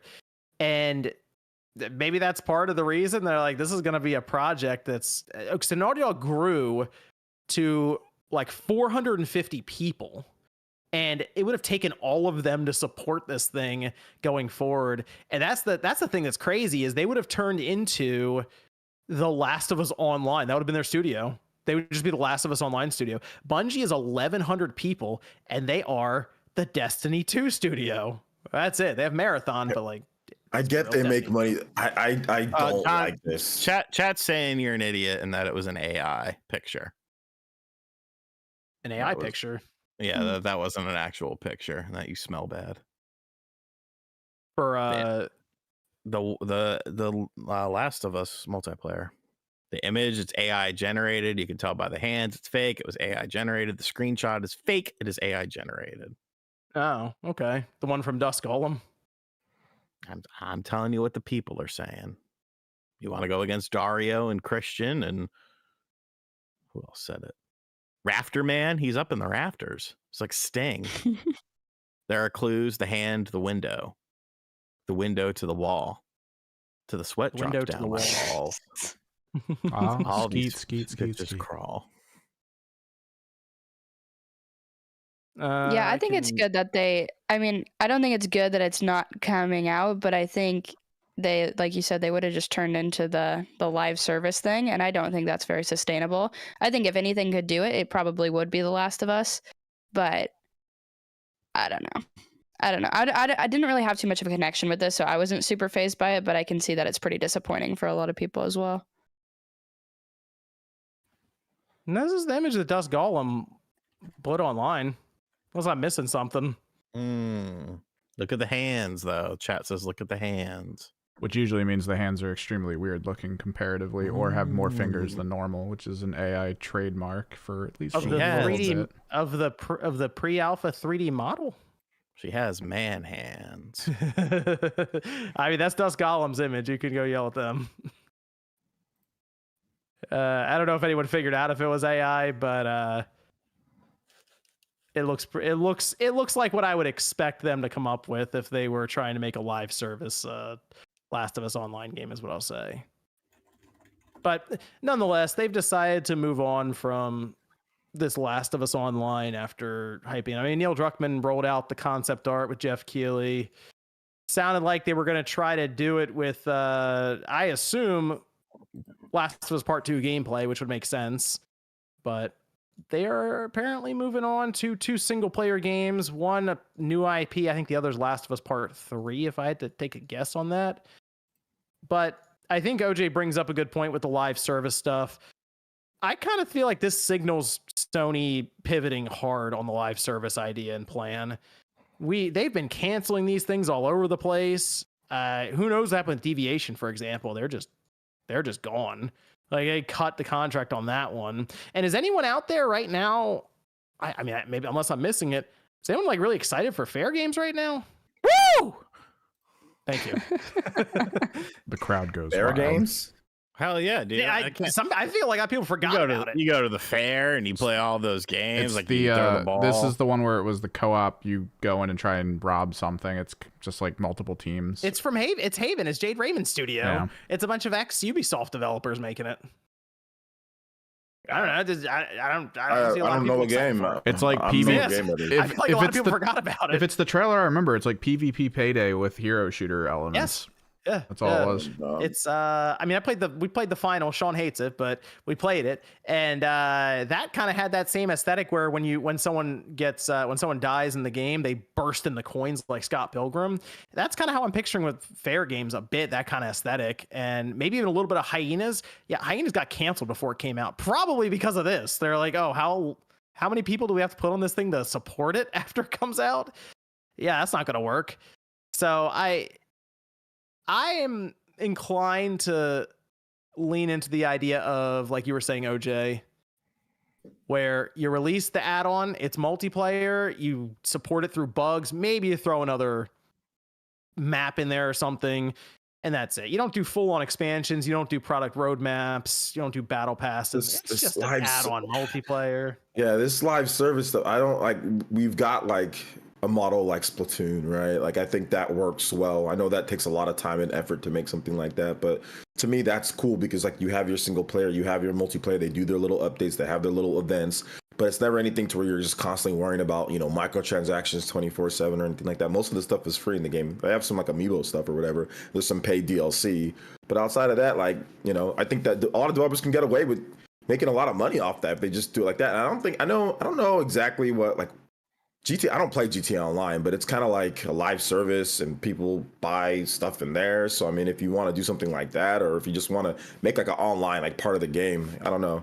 Like Uncharted 2, like I played that so much multiplayer in Uncharted 2, and like that was not like a live service at all. I mean, they could have turned it into like more microtransactions and stuff, but you know, I just think that maybe if they just got back to stop worrying about like what these live services are doing and how much money they're making, and just make something that's feasible for what you have, you know, and I think that would turn out better, and you could evolve that instead of trying to have everything all at once. These companies, I think they're just trying to get everything. They're trying to have all the live service revenue all at once, have everything ready, and it ends up becoming bad. It ends up just not working out for them and end up shutting down. Whereas if you just kind of build as you go and have a solid single player experience, because that's what your company is known for, you'll be better off. Because look at where they are now. Like, what is Naughty Dog done on the PS5? Like, yeah, the Last a lot of remasters. Part 2? Part 1. Okay, let's go. Uncharted, Legacy of Thieves collection. Yeah, they've done nothing new. They've been putting everything they've got into remakes, live service, Last of Us Online, and now we have no single player content. Whereas PS3, Uncharted 1, Uncharted 2, Uncharted 3. and The Last of Us. Last of Us. Yeah. Yep. On the PS3 era. And we got those again. You know, like just it's crazy, like how like and people are like, oh, that's no problem. It's like, no, that's a problem. Like Naughty Dog used to put out like remember like the PS2 era, we had a bunch of Crash or like PS1 Crash and Jack. before, Jak and Daxter. Like what? It's not okay for them. People are saying it doesn't matter. No, it does matter because that is taken away from single player content. I know Naughty Dog said that, but like they need to actually mean it this time. Like make your single player games. And if you want to put on some type of bare bones multiplayer and add as you go ahead, I hope this teaches them though. I don't know. If I'm a platform holder, even the push from platform holders for live services to me is kind of strange because you already get the Fortnite revenue. You just get more people to your platform in your ecosystem and let Fortnite deal with holding up these games, which is it's incredibly difficult. Bungie has 1,100 people staffed. And they're just constantly supporting Destiny 2. And the obvious move for all of us is to go make Destiny 3. But how do you make Destiny 3 if everyone at the studio is just all hands on deck trying to get Destiny 2 content out? Like, how do you do it? I have no idea. It's difficult. So it seems that way, or they haven't figured it out. Like, I don't know, like the MiHoYo or whatever, the people that make Genshin Impact, they've got it figured out to where they can make Genshin Impact, they can make, what's the other, Honkai Star Rail, they can just make all these live service games. It seems like almost they have a live service and they're all successful for the most part. So those games, they have like a really light and like a light front end where it's easy to just make stuff and you don't need a lot of people to do it. Like if you've seen the video of Honkai Star Rail and all that, you look at the assets, they all look exactly the same as all the other ones. And it's because they built it in a similar fashion to how Fortnite was built, where it's just a bunch of assets. Content out quick. You get like 10 people together. They could make a whole map. They could make a world. They could create all the characters. It's lightweight. And you just keep going. Trying to get the Naughty Dog level out constantly with those oh my gosh, that'd be impossible. They would have to figure out how to make sure that after they do all the work up front, if they could put 4 people on it and create content for years, that's how you do it. But that's not how they were building it.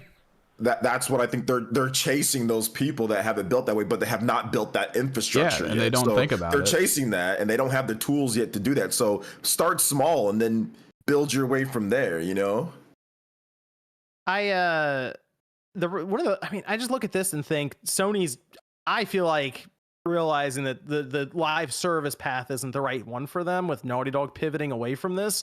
And it does make me wonder about that Bungie purchase, because right now buying Bungie for $3.6 billion is probably one of the biggest mistakes I've ever seen a company make at this time. Like, this is bad. This is like for Sony's size and the amount that they put out for that's ugly. Because now if Sony has to take over Bungie, which seems to be the likely path right now, unless their final update or whatever is coming up here soon in June, unless that really takes off and changes everything. And now you have Sony, who has a hard time doing live services, taking over a company, Bungie, that does nothing but live service, and they have to make the decisions. That's tough. That is, I think there was I feel like there was discussion and the idea came up I think it was I saw on Twitter where it was mentioned that Sony should sell Bungie. I don't know who wants to buy Bungie. Who wants to buy Bungie right now? I don't know. It doesn't make any sense to me. Not for $4 billion. Microsoft didn't want Bungie, and I think the valuation then was just over $2 billion. It's like, I don't know why anyone would take that on. So Sony's kind of in a tough spot with that situation, but I feel like at this point you course correct and you just do what you do, what you're good at, and do the live service or the single player stuff, and I guess let Haven and Firewalk attempt their live service games, their Concord and their fair games. If it doesn't work, you move on, and that's it. Yeah, I hope people realize that it's not as easy as just putting out like Fortnite.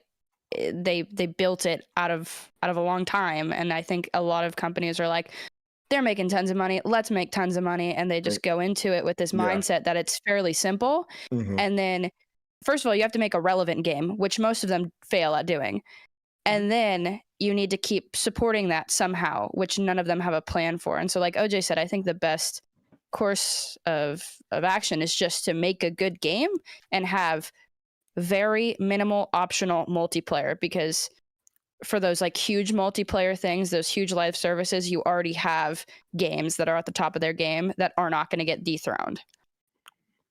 Yeah, no, I think you're right. I think the moment we saw Epic lay people off despite Fortnite, that's the moment where these companies should have been like, oh, okay, hold on a minute. This isn't good. And Fortnite's more relevant right now than it has been in a long time. Like it's come back. 44.5 million people log in when they did their Fortnite Classic launch. I know. I was so excited.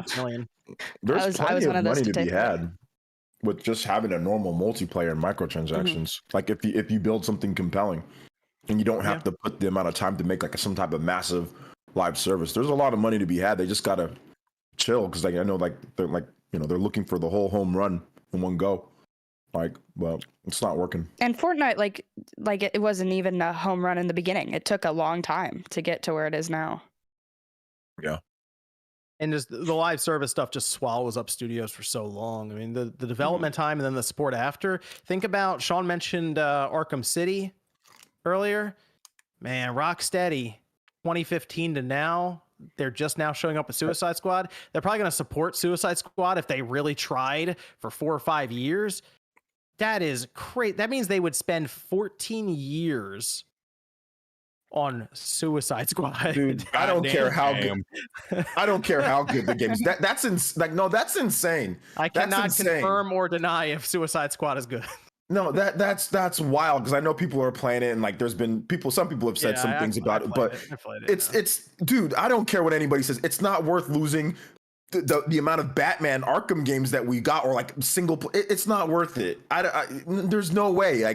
There's no way that's worth it. Having one dumbass Suicide Squad game. Sorry, it might be good, whatever. But having one Suicide Squad game taking this long to build, instead of having like 3 Batman games, like no way. Like, or 3 other superhero games, or some single player games, or whatever the case is, like, or at least 2.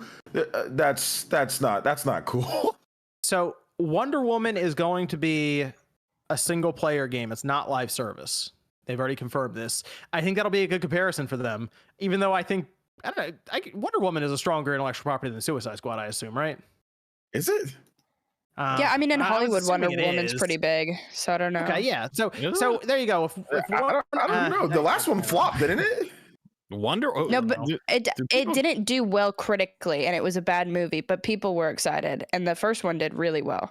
Yeah, I know the first one did well. Suicide Squad didn't do very well, I don't think. Okay. Let's say this Wonder Woman game shows up. It looks good. Okay, that looks like a good game, and it outsells Suicide Squad. I'm hoping that sends a message to WB. Although WB might be in trouble, to be honest with you. they might be in trouble. Good on all fronts. No. So that's actually, let's just hope that they get Wonder Woman out. Let's do that. Let's go with that. But this Suicide Squad, I think it's going to hurt them. So I think they should have Batman in the Wonder Woman game. Have like Batman and Wonder Woman like together. Yeah. It'd be like it was a love interest for a while there. Yeah, I bet you there's some cameos in Wonder Woman. I mean, they already showed. I want to play as Batman. Oh, you just want another Batman game. Well, the problem is Rocksteady, their founders left. So it's as soon as Suicide Squad was in like the final production phase, they just took off. They're out. And they probably saw what this thing turned into, and they're like, we're good. So what I would do, Sean, is follow wherever they're going, whatever studio they end up making. They'll get the license for Batman, and there you go. You can have it again, because there will be another Batman game. Let's be real. It's popular enough to do it, but it's been when did Arkham Knight come out? 2015. Yeah. It's been a long time. 9 years. So they got a fucking Batman game. Like, that's absurd. Just with the popularity of the new Batman movie, like that's just absurd that we haven't got. Like, look at how good that movie did. And they put the skin in the old game. Yeah. Yes. Yeah. I got there's no Batman game. Dude, there's no Batman game. I want to say something about clickbait, by the way. Go for it. I see all these people talking about clickbait on Twitter and all this sort of stuff. All right. I saw a website article. I don't remember which fucking Nintendo website it was, but it was like Batman Arkham Trilogy has a touching goodbye to Kevin Conroy. I was like, oh, okay. I beat Arkham City, and before the credits, just on plain text, in memory of Kevin Conroy, and that was it. Is that the touching like, what the fuck? That's clickbait. Shit. I mean, a lot of websites will do that. There's some pretty good examples out there. If you scroll down, it's pretty consistent of their article list. I kind of hope that the industry just corrects itself here soon, because live service stuff, I think we just don't have enough time.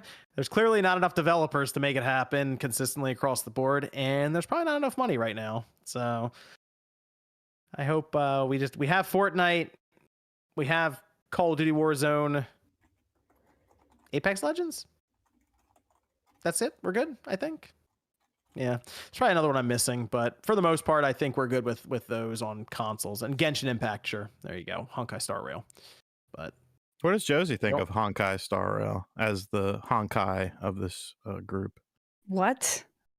I feel like you're kind of Honkai. What is? I don't even know what that means. Neither does Sean. I really don't know either. Yeah. I've never played this game. I played Honkai Star Rail. I like it. Is it good? Oh, okay. What is it about? It's a turn-based JRPG. JRPG, like live service thingy, and it's good, but it's just held back by some of the live service thingy stuff. Like, but it's good. It's really good. It's held back so hard that it makes more in a month than BioWare will make in a decade. It's held back as in the structure of the game. You know what I mean? You know you'd like a normal. You know you'd like a normal game with that. I couldn't give two shits. Exactly. You'd want one. Is it like weeby? It's hella weeby. Oh yeah. All the MiHoYo games are hella weeby. Yeah, but the gameplay's fun. It's if you like turn-based RPG, but you don't like turn-based RPGs. So yeah. So never mind. This is from the African Triforce, who says, in my opinion, Mr. Aonuma is right about the traditional Zelda formula being outdated for 3D games. Traditional Zelda games should be relegated to top-down 2D Zelda only going forward. Well, that's an opinion. Yeah.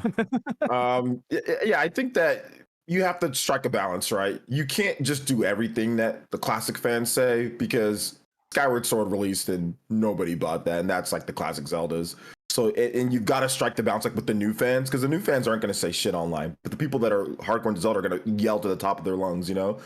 So you got to strike a balance between what's new and what sells and the traditional. So I'm thinking going forward, they're going to strike better balance, but they're not going to go completely back to like the old school Zelda. I mean, look at Twilight Princess sales compared to, you know, Breath of the Wild and Tears of the Kingdom. It's like not even close. I think Tears of the Kingdom and Breath of the Wild outsold like the whole Zelda series. Like, yeah, combined. Whole franchise. Mm-hmm. Yeah, so like they'd be absolute morons to just say, oh no, screw that.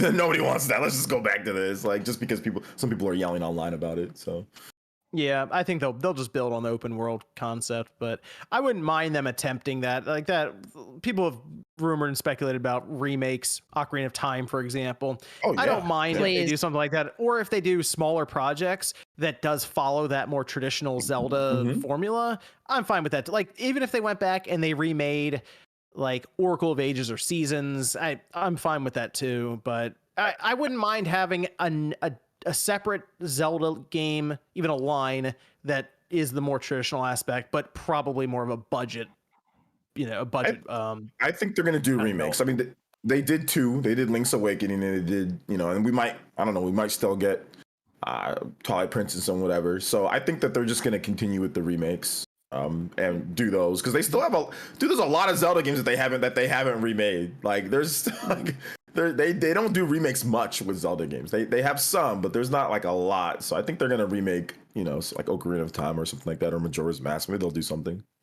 I think it'd be cool if they used like the top-down Zelda more, and they had like almost a separate series that was 2D Zeldas, because we had those on the handhelds, and now that we don't have a handheld and it's combined, I think it'd be pretty just nice and supplemental if it was on the same console, Ooh, A Link Between Worlds. That game would be super cool on Switch, right? Like like a remake or a remaster of that, or even like a new game with that kind of style. Like I think it could do really well. Mm-hmm. This is from Will, who says Tekken 4 Tekken Force was awesome. Fire Z says, don't usually listen to you guys live, but never miss a show. Y'all usually get me through the day. Much love and well wishes to all of you. Even Dreamcast guy, just playing Max. Zoop says, E3 died in 2019. It just gave up and buried now. Yeah. Shinru says, hey, Spawncast crew, Merry Christmas, Happy Holidays. Here's a death battle idea. Who would win? Space Marines from 40K or Spartans from Halo? I always hate these nerd battles.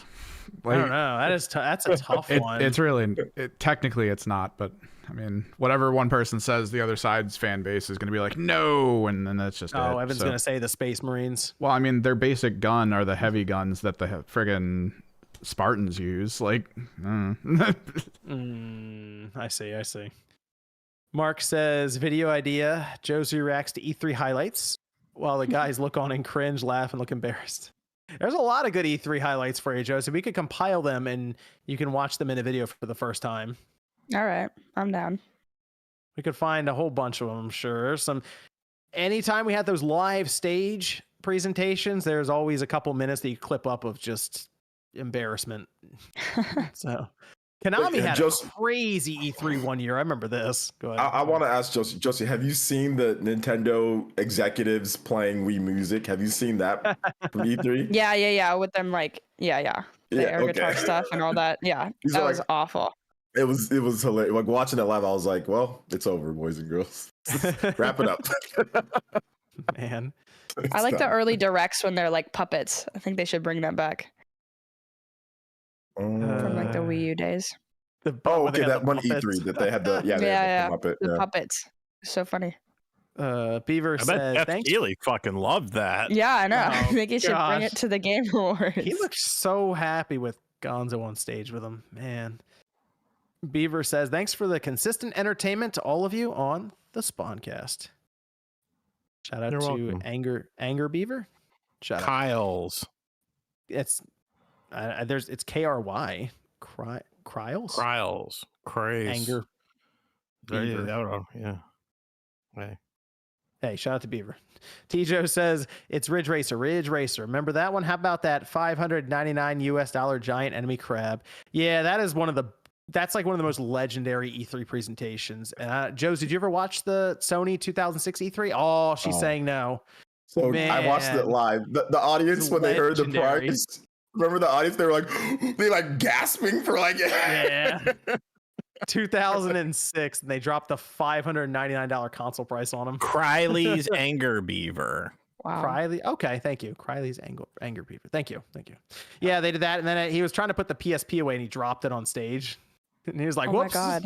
That's a durability test. Ridge Racer. This follows the ancient Japanese lore. And here's a giant enemy crab that's going to jump. That was massive damage. Attack the weak point for massive damage. When was that? What year? Such a good E3 2006. We have an invader. Hello? Who's this? Hello? Hello? Hey, Hello. How are you guys? Good. Click is here. Do I know you? Damn. Am I barging in on anything? I can not really. You're on time. You're good. We're going through super chats and laughing about E3 2006. I was 3. Oh gosh. Yep, there's definitely some good memories. What's new with you guys though? I know this is the last episode of the year. Yeah, could be the last episode ever. Oh. If Sean had his way. Just never return. Sean just right off in the distance eating a slice of cheese. Yeah, but then what happens to your after show? It just dies. Yeah, hold on a minute, Sean. Sean does not care. He's like, more Tinder time. You do a little cheese rebrand. Of the week, Sean. Cheese and raisins. Oh no. White sharp cheddar is what I have right now. You got to get mozzarella sticks and marinara sauce. It's like a light type of cheese stick type situation. Oh yeah. I have some mozz sticks. I'll be eating too much cheese, man. I'm good. No such thing. This is from Ford. It says, I do remember my best friend first showing me Wind Waker looks after the Zelda 2000, look, we were so outraged, then loved the game. It has to be the first time the internet flipped out over nothing with video games. Oh, those are good days. No, it's not the first time. The IGN forum days, man, game winners. That was it right there. That was it. Steven says if Fortnite really wanted to get a Nintendo franchise and Nintendo may agree to use, they should go for Star Fox. They're already a team of 4. Nintendo's not going to agree to that. No. One of these days they will. They might. Maybe. I think the person at Epic Games says we've tried. It's not happening. Didn't they try to get Metroid for a while? They were trying to get Samus, yeah. That was interesting. Wow, that sounded terrible. Sorry, Samus. Don't attack me, everyone. I can't Metroid crawl. Get her. Shit. I mean, technically, you're not fully wrong now. You can call it Metroid. It's true. Hey, Josie beat the game. She has a whole video of her doing it and then complaining about it. I didn't complain. I said I had one complaint, and that got blown up everywhere. The one on the NES? I thought you said. The NES. Never mind. Yeah, that one sucks. That one absolutely sucks. So never mind. Joshua says, "Have you ever heard of the Epic of Zakbatch?" I've not. A Bimani project created by Tamasuke Funakaki. People are just trying to mess with your Dormir and many other names. Tamasuke Bukaki, yeah. Thank you. Avedon says, "Cheers to the Spawncast." Shout out to Avedon. Avi. Lewis says, "Shout out to the real ones that made it to the end of the year. Rip all the homies that are MIA. Ready for Switch 2 in 2024. Oh, maybe. We'll see. Do we want to talk about the last topic was actually Microsoft and their next generation system, apparently.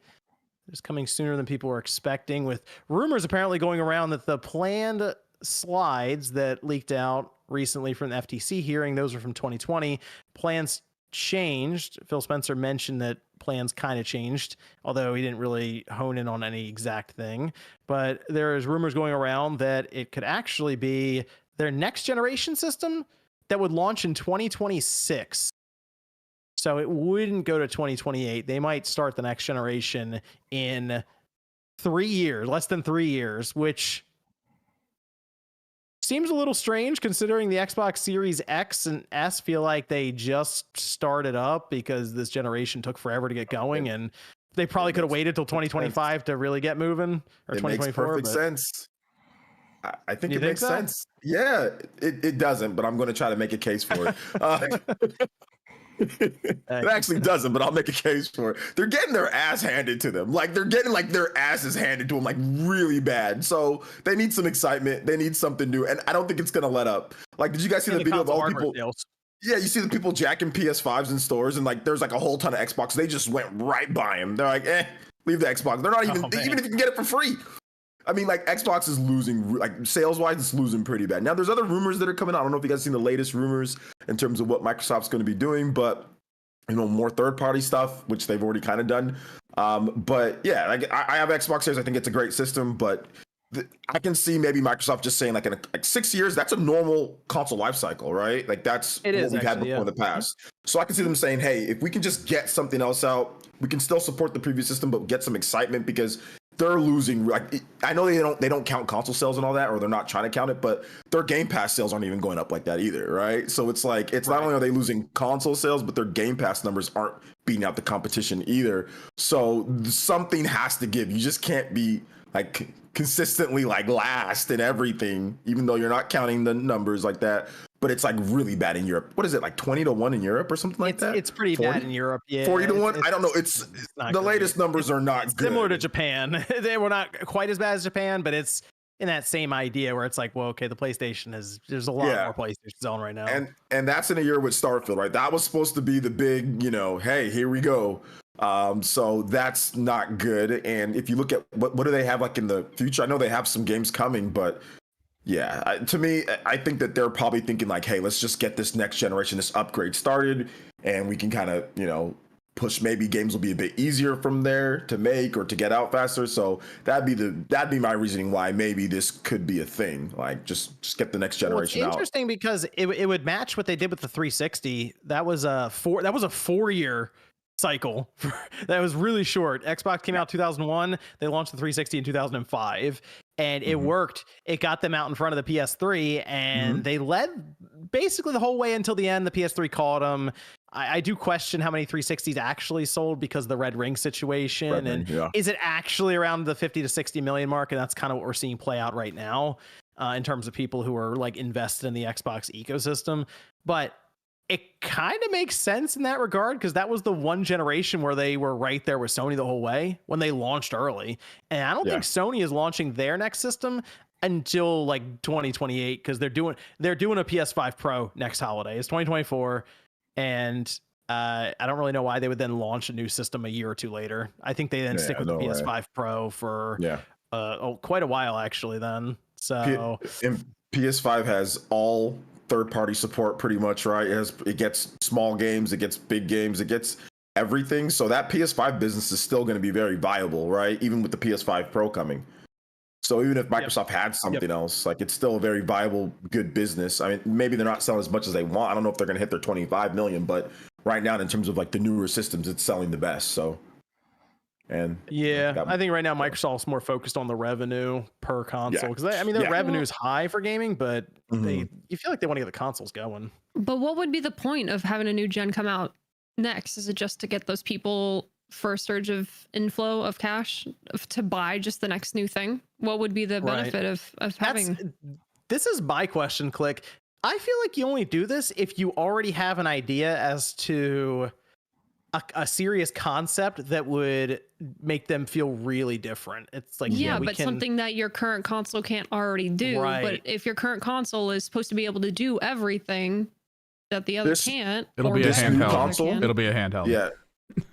This new console apparently is going to be completely like it's going to be like a cloud-based plus digital, right? So cloud plus digital. So essentially, it would remove installs. You would just be able to play, like, you can install the game while you're playing. You'd start up cloud first. So it's powerful cloud computing. A lot of the schematics and stuff leak. Now, there might be things that change, but this console would be something that if you're into Game Pass and if you're into, that you can just instantly start your game, which that could be an advantage, right? Like you get to instantly start Call of Duty, right away. But how could the current console not do that? Couldn't that just be a system update? Is that not possible with the new system? You literally can stream the games off of Game Pass.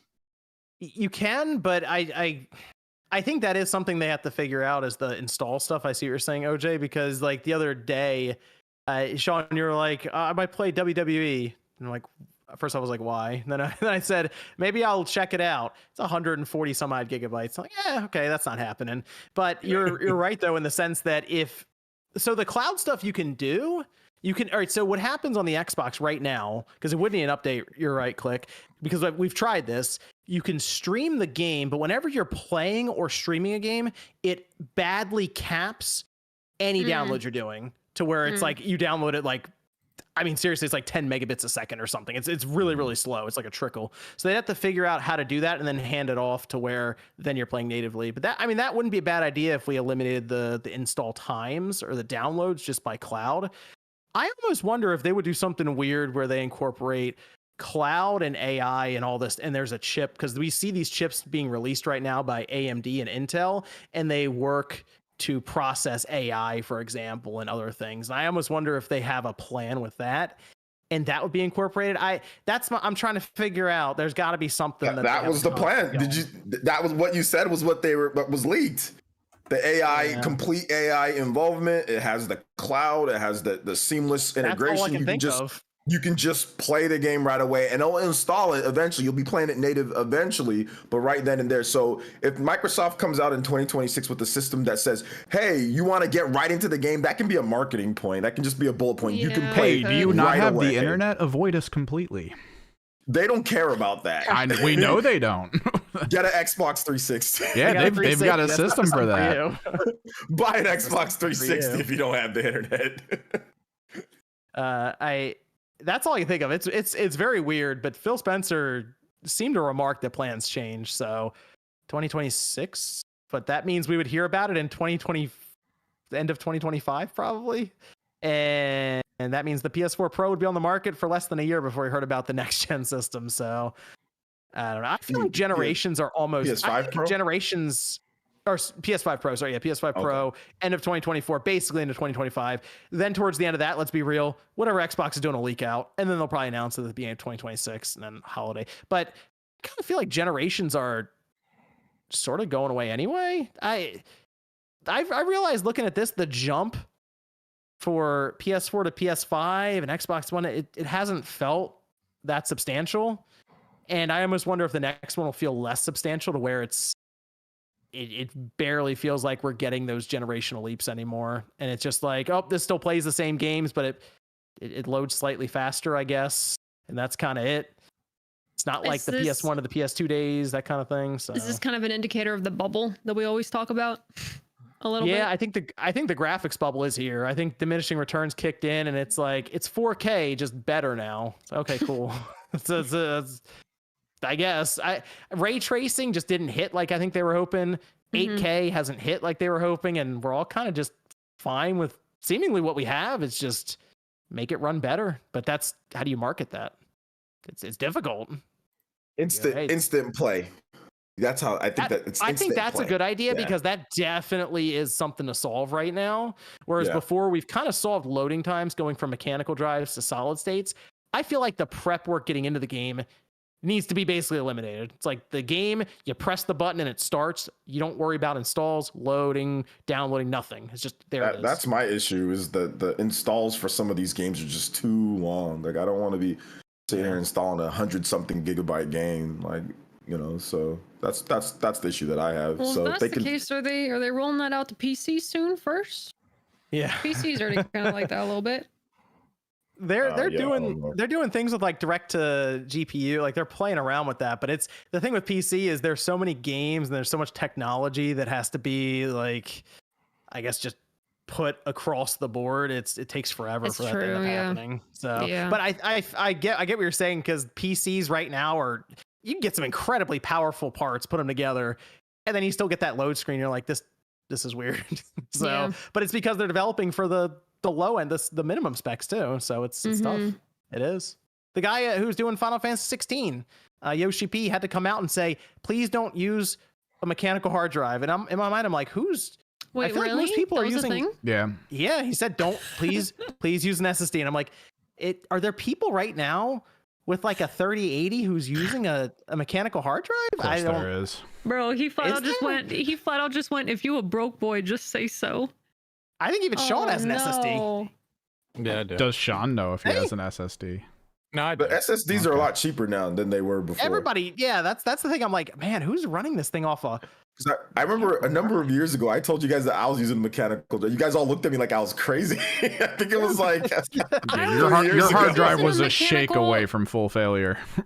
I was using a mechanical. I ended up replacing my internal one, but I was still using an external one for the longest time, and then I started hearing a click, and I was like, all right, time to convert. I'm hearing the grinding. That like rev up. Oh man, the classic nickname from. The good old days. But 2026, we'll see. We got some other stuff coming up for Microsoft soon anyway. Sean, you end up getting that real quick. You end up getting that Asgard Wrath 2 yet? No. I might make the move. I don't know. You buy it. Maybe that'll be something I play over the holidays. I don't, because your opinion sucks. I need Nate's opinion. Nate doesn't even hold on a minute. How would you get Nate's opinion on it? Isn't he getting a MetaQuest 3? Maybe. Nate's a huge VR guy. So then that game is free on there, I think. I want to stress that at the top of that form, it said NDA confidential. Do not disclose. Hypothetically speaking.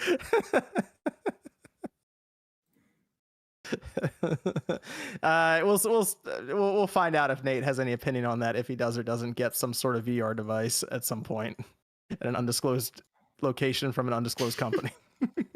Yeah. Oh man. Oh. This is for. We'll finish up with some of the super chats here. Sean, are you doing the after show? Yeah, I'll do it for a little bit. Okay. Yo Peep says, does the cast have any weird gaming rituals or weird habits? I use all my controls 4 per a console till they die before I put them on the charger docks. You rotate through 4 and let them all die and then charge them? Is that what you're saying? Yeah, they go through all the different controllers and charge them when they're all dead. You're in too deep, buddy. If I'm on a lost reel streak. It back a little bit. You're in too deep, man. If I'm on a lost streak, a live sacrifice. That's all I need. Reel it back a little bit, please. I have a specific controller that I use for Halo. That's about it. Is it the pizza controller? No, it's just this one I have. But it is for Halo. I didn't name it. Back in the day, I knew people who did name their controllers for Halo. You named it. No, it wasn't me. That wasn't me. That wasn't me. I don't know what you're talking about. That wasn't me. That wasn't me. That wasn't me. You named it after yourself. Let's be real. You named it John. No, I didn't named it Juan. John Jr. Juan. What? Name it. I didn't name my controller. I knew people who did. I didn't name mine. Mostly because back then I didn't get controllers that often, so yeah, it didn't have the special controller in the case and stuff. Spyro says, "What releases first? Metroid Prime 4, Kingdom Hearts 4." Metroid Prime 4. Yeah, probably. Hopefully. Metroid. Yeah, I think that's coming up before Kingdom Hearts 4. Yeah. I'm gonna say Kingdom Hearts 4. That way my hopes don't get up. Jake says, thoughts on the Florida Joker and Rockstar lawsuit case. I think Rockstar is I think they're covered. I think they're okay. Yeah. There is no lawsuit. That guy's a moron. It's not gonna happen. He is from Florida. Yeah. It is a little weird. It's like, what you think, because he's, I don't know, not in his right mind, you can't ask him to use likeness. I don't know. It feels a little scuffed a little bit. It's a legal parody. Yeah, it's a parody of him. It's not him. It's just someone that looks like him. Yeah, but if they can't, I mean, you came after Kellogg's. But that was clearly me. Oh, was it? Hold on. Sean didn't go to court. I didn't go to court. I just have. Hey, yeah, exactly. Yeah, I was just like, because you're lazy. No, he would lose. He knew he would lose. Yeah, because I'd lose. He get his ass. You know how many guys look like Sean that play video games? The voice of what Arthur Morgan said, use this to your advantage. So get out there, and I guess they are. I mean, technically they're in the news. People are talking about them. Do kids' birthday parties, come get a picture with Florida Joker. Yeah. William says maybe playtest feedback was bad. I feel like if Factions was home run, Sony would have found people to finish and support the game. Well, the problem is the game would never end. It would keep going. CJ says both Sega and Naughty Dog canceled their multiplayer and announced single player games. I think the industry is healing. Did they truly confirm it's a new single player? It's not just like another remaster down the line. They're doing a brand new IP, and then the other game I think is Last of Us Part 3. So, do we have any confirmation whatsoever on that multiplayer? Like how far down the line of progress it was? Like how many years? They were going to go into full production, so it was probably still at least a year and a half off. Okay. So they still had some time to put into it, but it wasn't going to work if they still wanted to make single player games, apparently. But okay, we'll see what their new IP is. A lot of pressure on Naughty Dog. Victor says, as someone who played Destiny religiously up until the last seasonal content, Bungie got by on both Destiny games with duct tape most of the time. There you go. Integer says, does Rockstar pay that $1 million directly to Florida Joker's dealer or parole officer? Thanks, Integer. G-Man says, who will be sad if the live service bubble pops? I won't. Companies, okay. probably. I feel like before it pops, it's gonna bring down some big companies who've just spent somebody millions. would go down, yeah. Someone's gonna just lose a big name. Like it might be WB, honestly. Well, that's when you say, damn, that's crazy. What elements of live service are safe? Because, like, in my opinion, I feel like MMOs are like remote. Like World of Warcraft safe, but Final Fantasy, World of Warcraft, but ESO. Not all of them. Because if you step back, MMOs, there's like hundreds dropped a year, and we only know of 2 or 3 . Like they just come and go. So of these big ones, anything with games, nothing's truly safe. It's just, it might work, it might not. Like I feel like World of Warcraft's been around so long. I don't think that thing's ever going anywhere. Yeah. Well, you say that, but Microsoft just got their hands on them, so anything people could have happen. attempted, and it's still here. So, Varang says, "John, blink twice if the new Rocksteady game is good." I'm not blinking. Taker says, "How do you guys define open world when it comes to Breath of the Wild versus Ocarina, for example? It seems like all it comes down to is skippable story elements." Why is it versus? Aren't both just open world? Ocarina of Time is open world. It's not. There's a linear story to it, but you can do stuff. Linear progression. Okay. Yeah, like it was for its time. I think in order for Ocarina of Time to truly be open, even back then in its time, you would have to be able to do quests in any order. But most of the quests are tied behind items you either already have or you just acquired, or it leads you to get the next item. But if I'm remembering correctly, there was a series of quests that involved the bridge into the Gerudo Valley that if you did something, you'd have the bridge, but you could go past it by getting Epona first. So there were already ways to go around quests in that game specifically. I think it's because we walk out and we see the big fields. And we're like, this is incredible. It's like open. It's really, if you zoom out, it's like a little square basically in the map. But I think it was that people think back and go, oh, open world, when it's still a linear Zelda game. I guess I never saw it back. I saw like game like a Grand Theft Auto. To me, that was like, oh, that's open world. But that's a linear story too. You're going through the story. True. But you could like go anywhere at any point, right? In that game, like couldn't you like go anywhere? Like I remember. Oh yeah, I mean, in the old Grand Theft Autos, where you could go to a side island, get a 6 or a 5-star wanted level, and get shot because that was their invisible wall at the time.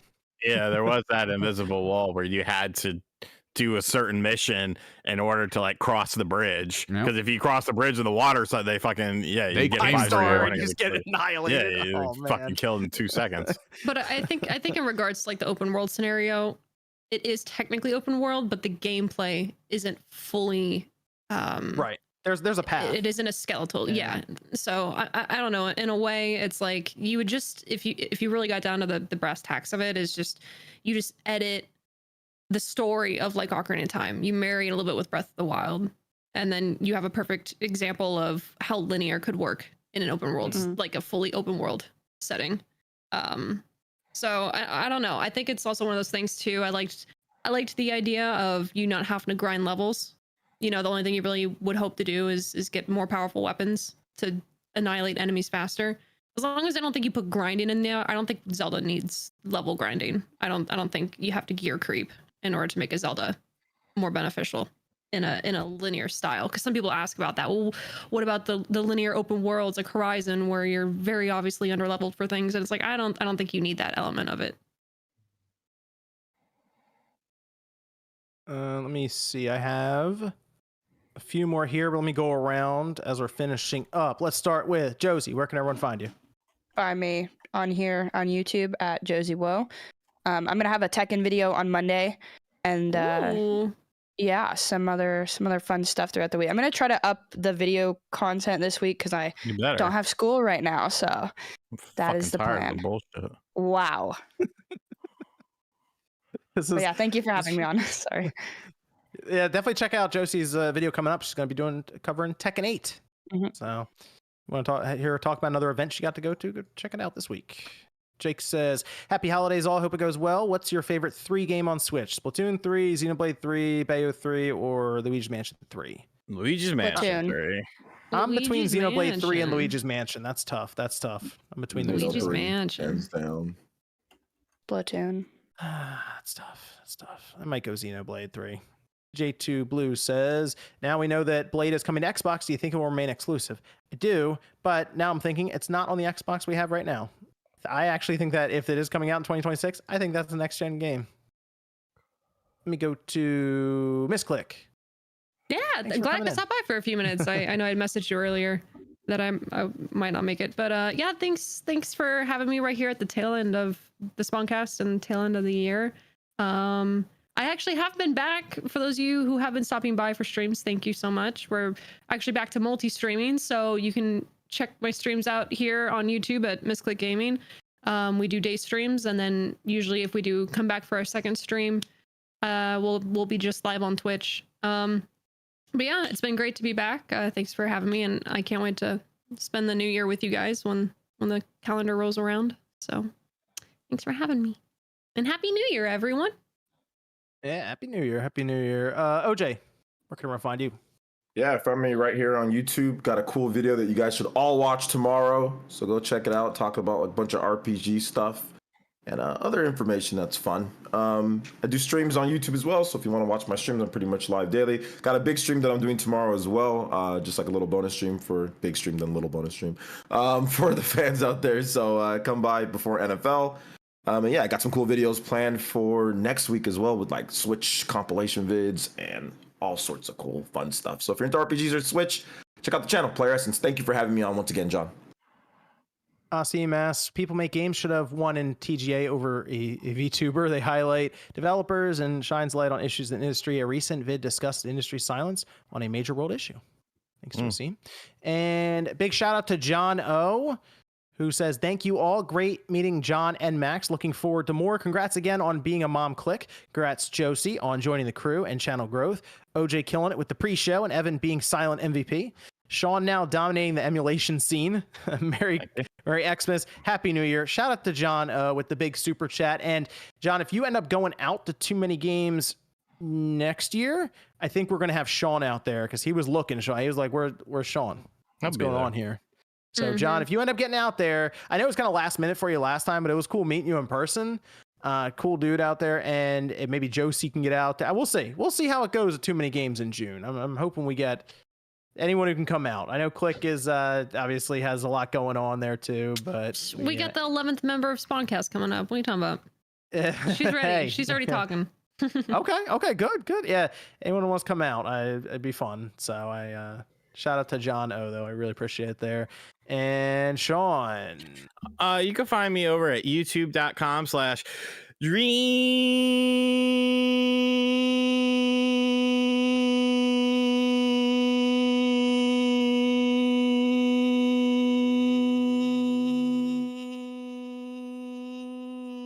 Did his mic give out?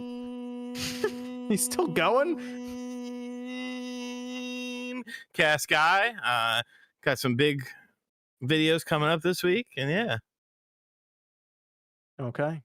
And then Evan. You can find me here on YouTube, Kimrick's Project, or Twitter, or Instagram and stuff. We do a lot of tabletop content, and we stream Mondays, Thursdays, and Fridays in the middle of the day when no one's around, so it's great. All right. Thanks, everyone, for tuning in. It was an awesome year. Had a lot of fun in 2023. Shout out to everyone who's supporting, stops by for the podcast every Saturday night. Appreciate it. We will be back January 6th. That's the first Saturday in 2024. I think it's going to be a fun year. I think there's a lot of stuff coming up in 2024. 2023 was good for games. A lot of games came out, all that. So looking forward to next year. I think we'll have hardware, some pretty cool stuff coming out. So we'll see you guys then. Everyone have a good holiday if you celebrate. Otherwise, good New Year. Catch you guys in 2024.